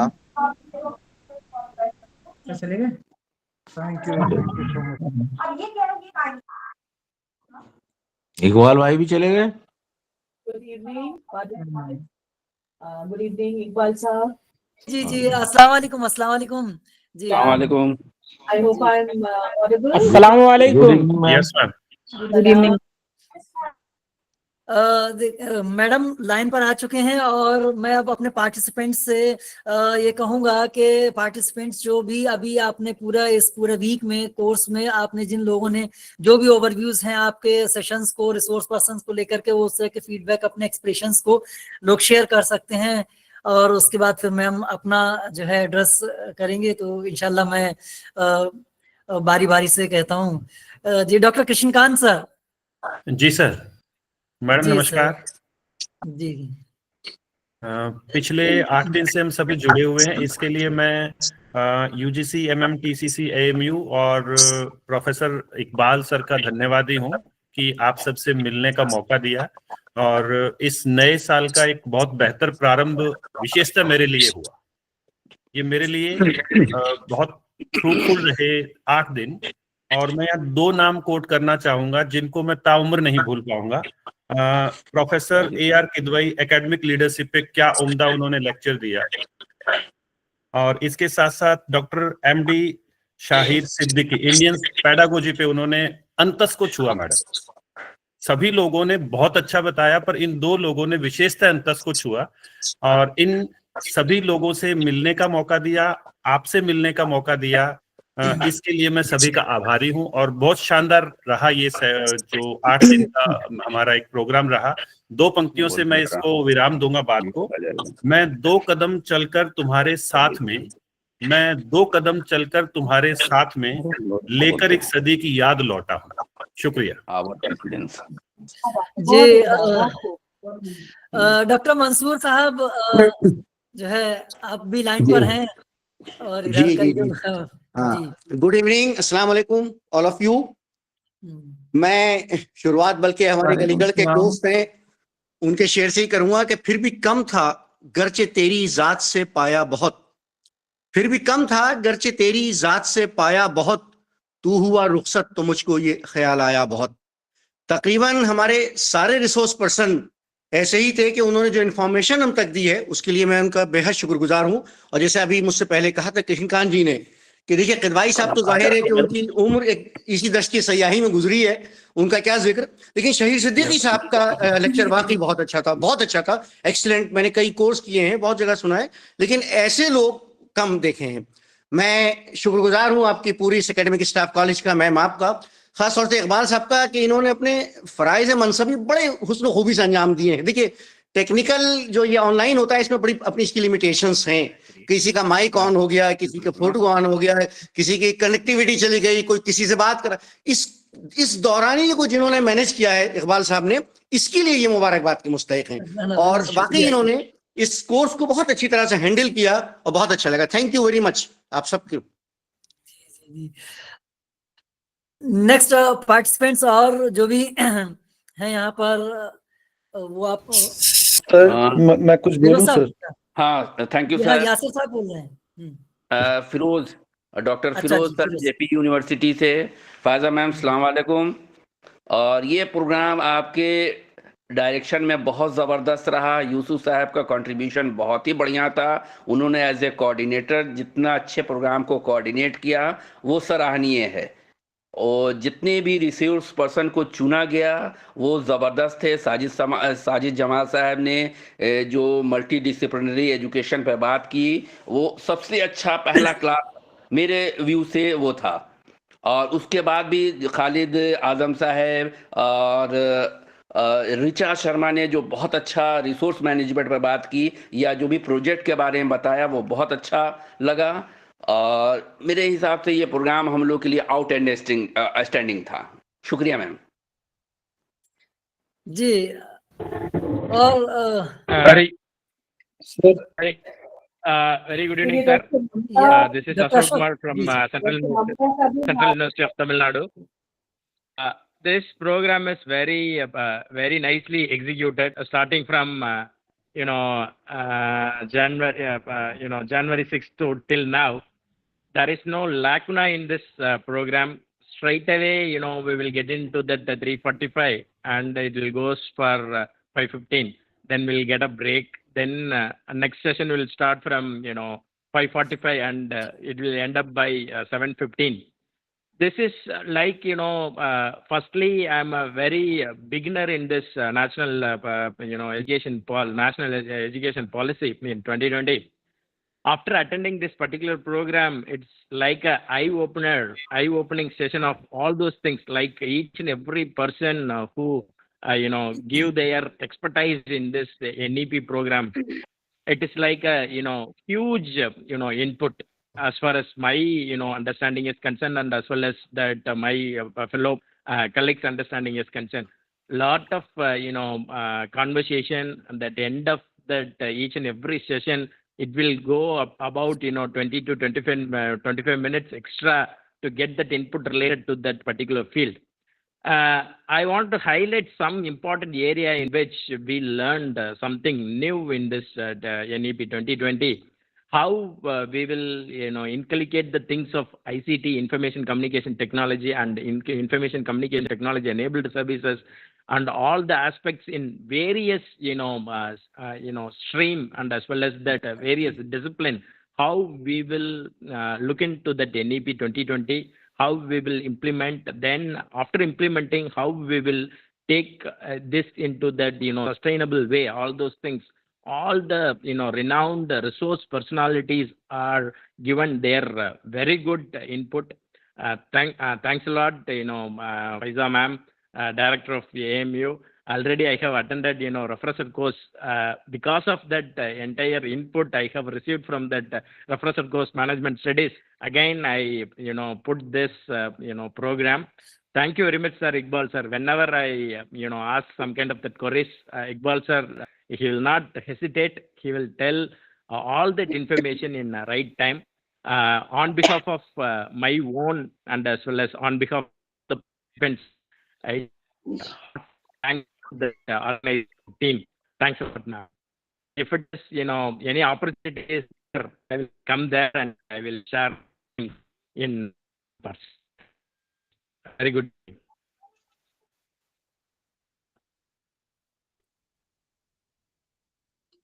हेलो जी जी, आई थिंक कनेक्टिविटी इशू कुछ है, आवाज। जी जी। Next doctor Mamta Raj, I think raise the hands. जी विभा जी, डॉक्टर विभा मैम। नमस्ते मैडम। नमस्ते विभा जी, नमस्ते। जी फाजिया मैम, बहुत बहुत अच्छा सेशन रहा। ये 7-8 दिन का जो सेशन था, जितने भी रिसोर्स पर्सन्स आप लोगों ने इनवाइट किए और उन्होंने बहुत अच्छी इंफॉर्मेशन हम तक पहुंचाई। इवन मुझे अपने थीसिस में बहुत ज्यादा हेल्प करेगा ये orientation programme. Ma'am thank you so much. Iqbal sir ने भी बहुत अच्छे से ये सेशन बहुत अच्छे से करवाया। इतने सारे लोगों से इंटरेक्शन हुआ मैम, मैं इसको कभी भी नहीं भूल सकती। इवन मुझे ऐसा लगता है कि ये मेरा फर्स्ट ओरिएंटेशन प्रोग्राम है मैम, और मुझे ऐसा लगता है कि शायद मैंने बहुत लेट किया ये ओरिएंटेशन प्रोग्राम, मुझे बहुत पहले कर लेना चाहिए था। इवन मुझे हेल्प होती और भी ज्यादा अपनी लर्निंग में और अपने टीचिंग प्रोफेशन में। Ma'am thank you so much ma'am, और आगे भी इसी तरह के प्रोग्राम्स आप लोग करवाइए और मैं उससे जरूर जुड़ना चाहूंगी ma'am. Thank you so much. जी जी very good evening to you ma'am. जी जी जी doctor Mamta ji. Yes ma'am, ये प्रोग्राम इतना इंटरेस्टिंग भी था और इंफॉर्मेटिव भी था। हमें जो भी रिसोर्स पर्सन मिले वो सब काबिले तारीफ थे और अपने आप में उनका एक अलग ही हुनर था। अपने अपने टॉपिक को लेके, अपने अपने सब्जेक्ट को लेके वो एक्सपर्ट ही थे। बट मैं ये इतना बताना चाहती हूँ कि हमने क्या सीखा। मैं भी नई ही हूँ, जैसा कि अशोक सर ने बताया हमें कि ये आई ओपनिंग प्रोग्राम था हमारे लिए। फर्स्ट प्रोग्राम है ये हमारा भी। और मैम मुझे ऐसा लगता है कि इसकी वजह से मैं अपने लेक्चर्स को और अच्छे से डिलीवर कर पाऊंगी अपने स्टूडेंट्स के बीच में। थोड़ा कॉन्फिडेंस आ गया है प्रोग्राम सुनने के बाद, और ऐसा लगता है कि ये एकदम क्रूशियल एजुकेशन को हमारे दिमाग में डाल दिया गया, ऐसा कि सिर्फ हमारा टॉपिक ही नहीं पढ़ाना है हमें बच्चों को, उसके अलावा भी जो ये मल्टी डिसिप्लिनरी प्रोग्राम था, हमारे इतने सारे सब्जेक्ट से रिलेटेड और भी प्रोफेसर, असिस्टेंट प्रोफेसर ने प्रोग्राम्स को अटेंड किया। तो मुझे ऐसा लगता है कि हमें सारे सब्जेक्ट की नॉलेज थोड़ी थोड़ी इस प्रोग्राम में मिली है। और जो 21st सेंचुरी में हमारा एजुकेशन सिस्टम होना चाहिए, हमें उसमें इंडल्ज होके अपने आप को इम्प्रूव करने की जरूरत है, ताकि हम अपने लेक्चर्स को और अच्छे से डिलीवर कर पाए। Ma'am, thank you so much ma'am. जी, कई लोगों ने हैंड रेज किया है। मैं doctor Saba ji, doctor Saba, I think या आपकी आवाज नहीं आ रही डॉक्टर सबा माइक नहीं खोला। जी। Assalamu alaikum and good evening to everyone. As we come to the end of this wonderful series of session, I would like to thanks to Dr. Iqbal and Dr. Faiza, and their dedication and efforts have made this program a resounding success. From the first day, the first resource person, Professor Sajid Jamal, who has given us a clear understanding about the holistic and multidisciplinary research, I have got many importance about the shaping of learning. Then moving toward the second, which is Mahiuddin Sangmi. So मैंने तो अपना अगर देखा जाए तो बहुत कुछ सीखा regarding NEP 2020, how to implement the policies, what procedure we follow or what principle as a teacher we follow. And I also got more and more knowledge about the indigenous knowledge system and how we keep them alongside with the modern education. And right now, today's lecture of, I think, Dr. Ajit Kumar is ICT research-based technology. I also got a lot of knowledge about the ICT process. Rather than, I also got information about differential instruction, जो कल का topic था. Actually, whenever I am in classroom, slow learner and fast learner तो होते ही हैं, but the thing is how to differentiate, है ना, on the basis of assignments. But जो मैंने कल सीखा वो ये था कि जो फास्ट लर्नर, उनके लिए आपका लर्निंग या टीचिंग एस्पेक्ट अलग होना चाहिए as compare to slow learners. हमें जैसे एज पर नॉर्म्स, इंडियन पैडागॉगी, प्रेजेंटेशन या चॉक बोर्ड हम यूज कर लेते हैं. बट कल जो मैंने सीखा वो ये है कि जो स्लो लर्नर्स है उनके लिए मैं कुछ अलग मेथड भी यूज कर सकती हूँ, प्रैक्टिकल लर्निंग भी यूज कर सकती हूँ, सो दैट वो फास्ट से हर चीज को acquire कर पाए. So thanks a lot Dr. Iqbal and Dr. Faiza for arranging such a wonderful sessions, because as a youngster I feel so much lucky कि मैं इतने knowledgeable persons के साथ आज बैठी हूँ और इतना सब कुछ सीख रही हूँ at my younger age. So thank you so much, and thank you so much all the resource persons. Thank you so much sir. Okay, welcome. I think Vivek Rojas, Namita Kishor, कई लोग हैं लाइन पर. Good evening, sir. This is Dr. Vivek Rojas, sir. Yeah. So I would like to thankful to you, sir, especially that you have given me the great opportunity Thank to you. attend the several sessions from the eminent experts, Yes. especially the Professor Shahid Jamal, sir, and Shahir, sir, Siddiqui and sir, sir, Ashif. especially the Richa ma'am, that we had that great opportunity that we had interacted with the Richa ma'am. And Yes. the rest of the experts we had, that Mohiuddin sir, Professor Arshad sir, and Professor Khalid sir, and Professor Ashok Kumar sir, and sir, especially I would like to thank to Dr. Faiza ma'am, that who had given me the opportunity to attend the such program. And I hope, sir, that in the future also that you will be linked by providing the such program with us. And it's a great pleasure for me that you have given me a chance to explore our knowledge and to be the good educator, and how we can make our teaching excellence.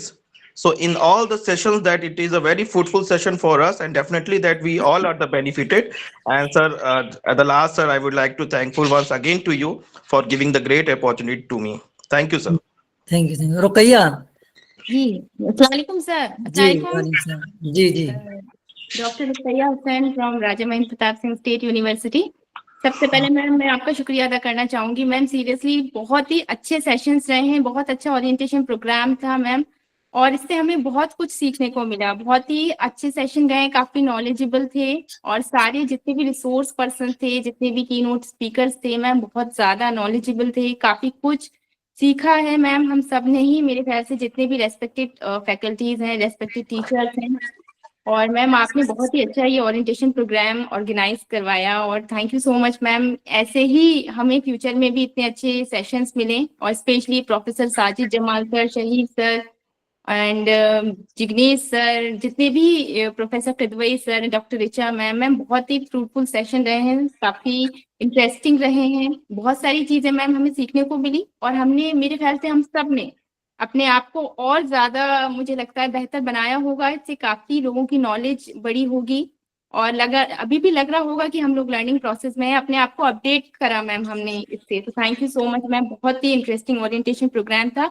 और मैं Iqbal sir का बहुत ज्यादा शुक्रिया अदा करना चाहूंगी जिन्होंने इतना अच्छा इस पूरे प्रोग्राम को ऑर्गेनाइज किया, कंडक्ट किया। And once again thank you so much ma'am, thank you so much. Welcome welcome. Doctor Namita किशोर।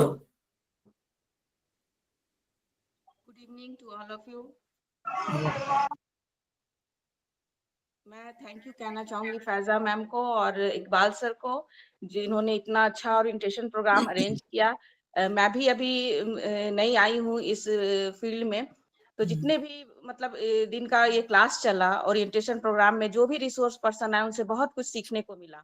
और सभी जो भी लोग थे अपने अपने फील्ड में मास्टर थे और कहीं ना कहीं मतलब हर एक दिन जो सेशन चला इतना इंफॉर्मेटिव था सर कि मैं बता नहीं सकती हूँ। बहुत सारे नए पॉइंट्स जो हमारे दिमाग में चलते रहते थे, साथ ही साथ जो यहाँ पे पार्टिसिपेंट थे उन्होंने जो क्वेश्चन रेज किया वो क्वेश्चंस कहीं ना कहीं हमारे दिमाग में चलते रहते थे और लगता था कि ये क्वेरीज आनी चाहिए, पर जब वो सवाल उठते थे तो सवालों के जो जवाब मिलते थे वो सुनकर बहुत अच्छा लगता था कि हाँ ये हो सकता है, ऐसे प्रॉब्लम्स हमारे सामने भी आते हैं, हम भी फेस करते रहते हैं इस फील्ड में इस तरह की चीजें। और आज जो सर ने बताया टेक्नोलॉजी से रिलेटेड जो भी चीजें बताई हमें, पीएचडी में क्या करना चाहिए या फिर जो भी सॉफ्टवेयर वगैरह के बारे में जो जानकारी दी वो बहुत इंफॉर्मेटिव था सर, हमारे लिए बिल्कुल नई चीजें थी। तो स्पेशली थैंक्स इकबाल सर कि आपने मतलब बीच में जो नेटवर्क की प्रॉब्लम होती थी उस चीज को आप इतने अच्छे से अरेंज करते थे कि हम लोग हट नहीं पाते थे लगता था कि नहीं छोड़ना नहीं है, सुनते रहना है जो भी चीजें चल रही हैं।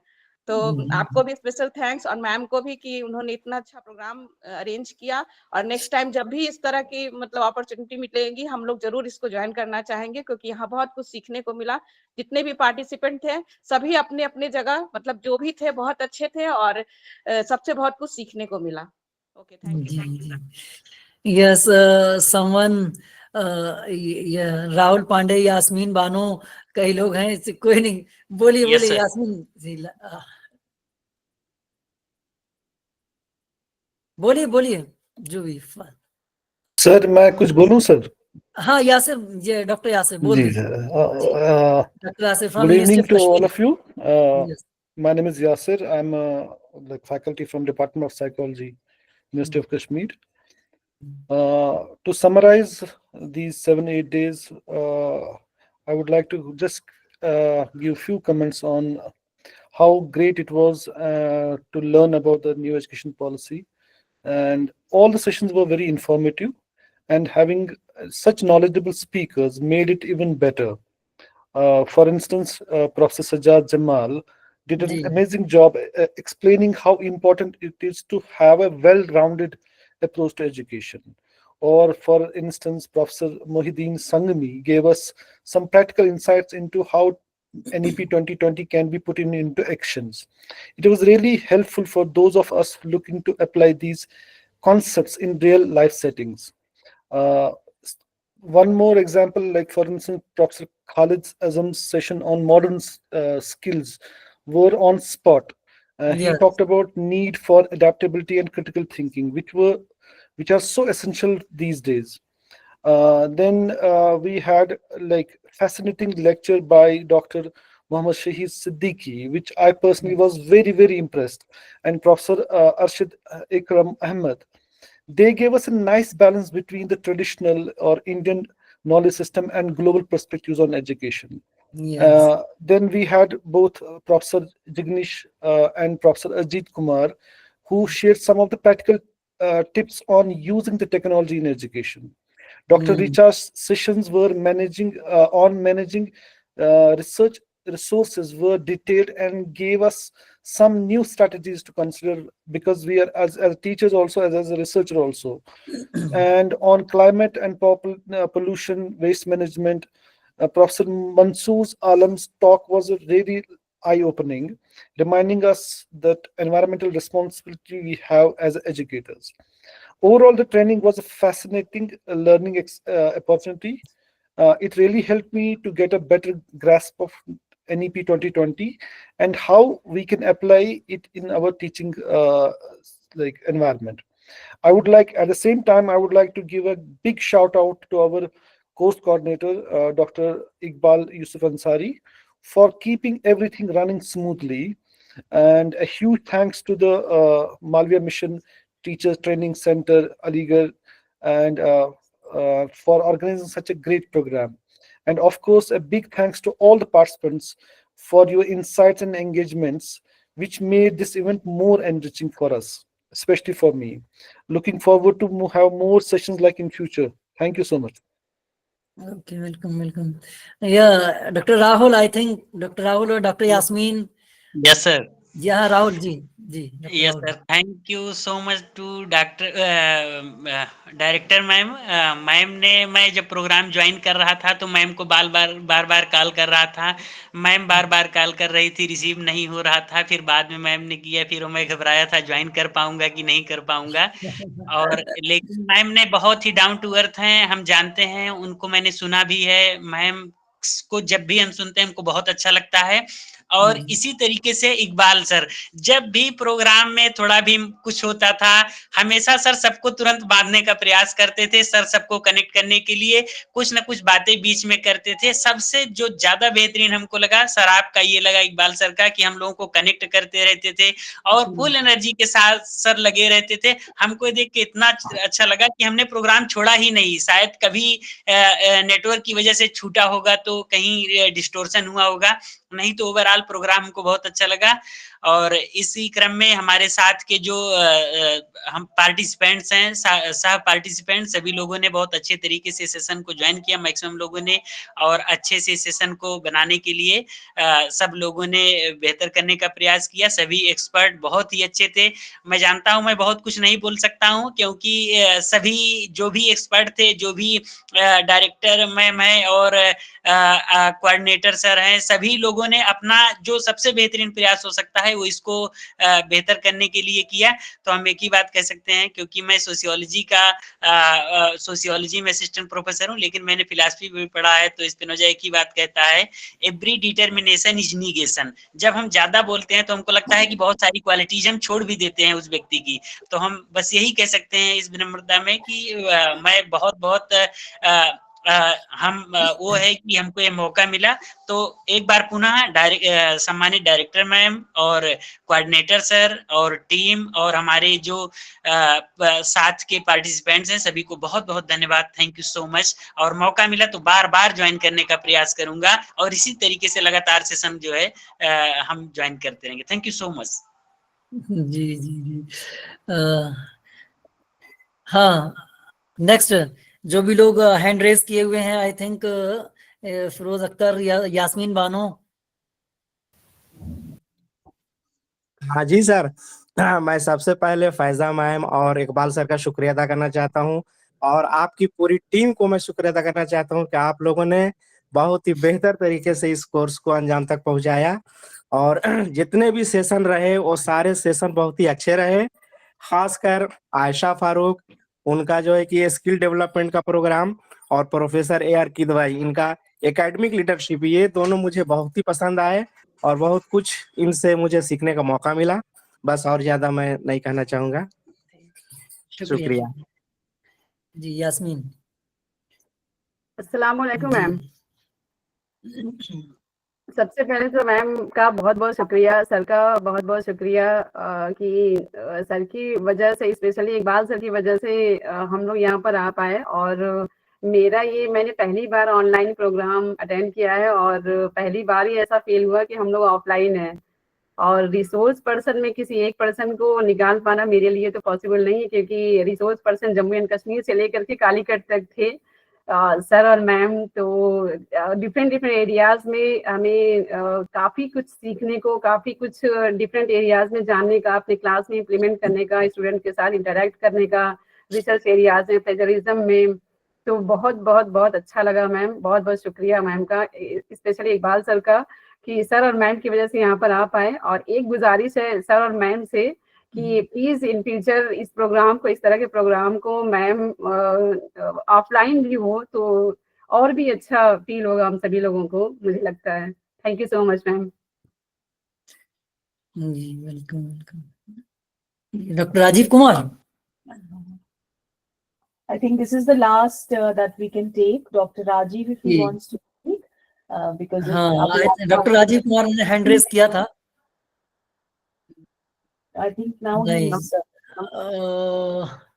जी राजीव जी बताइए।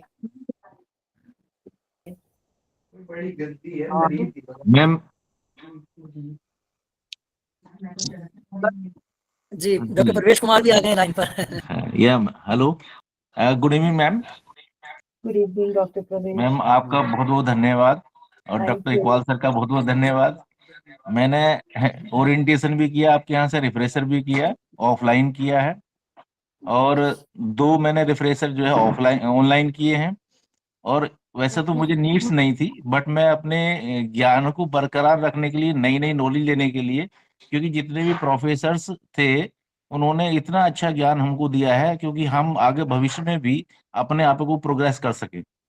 और पूरी टीम के लिए बहुत बहुत धन्यवाद। इकबाल सर से मैं बहुत पहले से जुड़ा हूँ, तो इकबाल सर से मेरी बातचीत हुई, मैं इसे ऑनलाइन नहीं कर पा रहा था, और फिर भी मैंने प्रयास करने के बाद में ऑनलाइन किया और मैं इससे जुड़ा, और जुड़ने के बाद में मैंने टोटल सेशन मैंने कंटिन्यू पूरी तरह से मैंने इसको सुने हैं।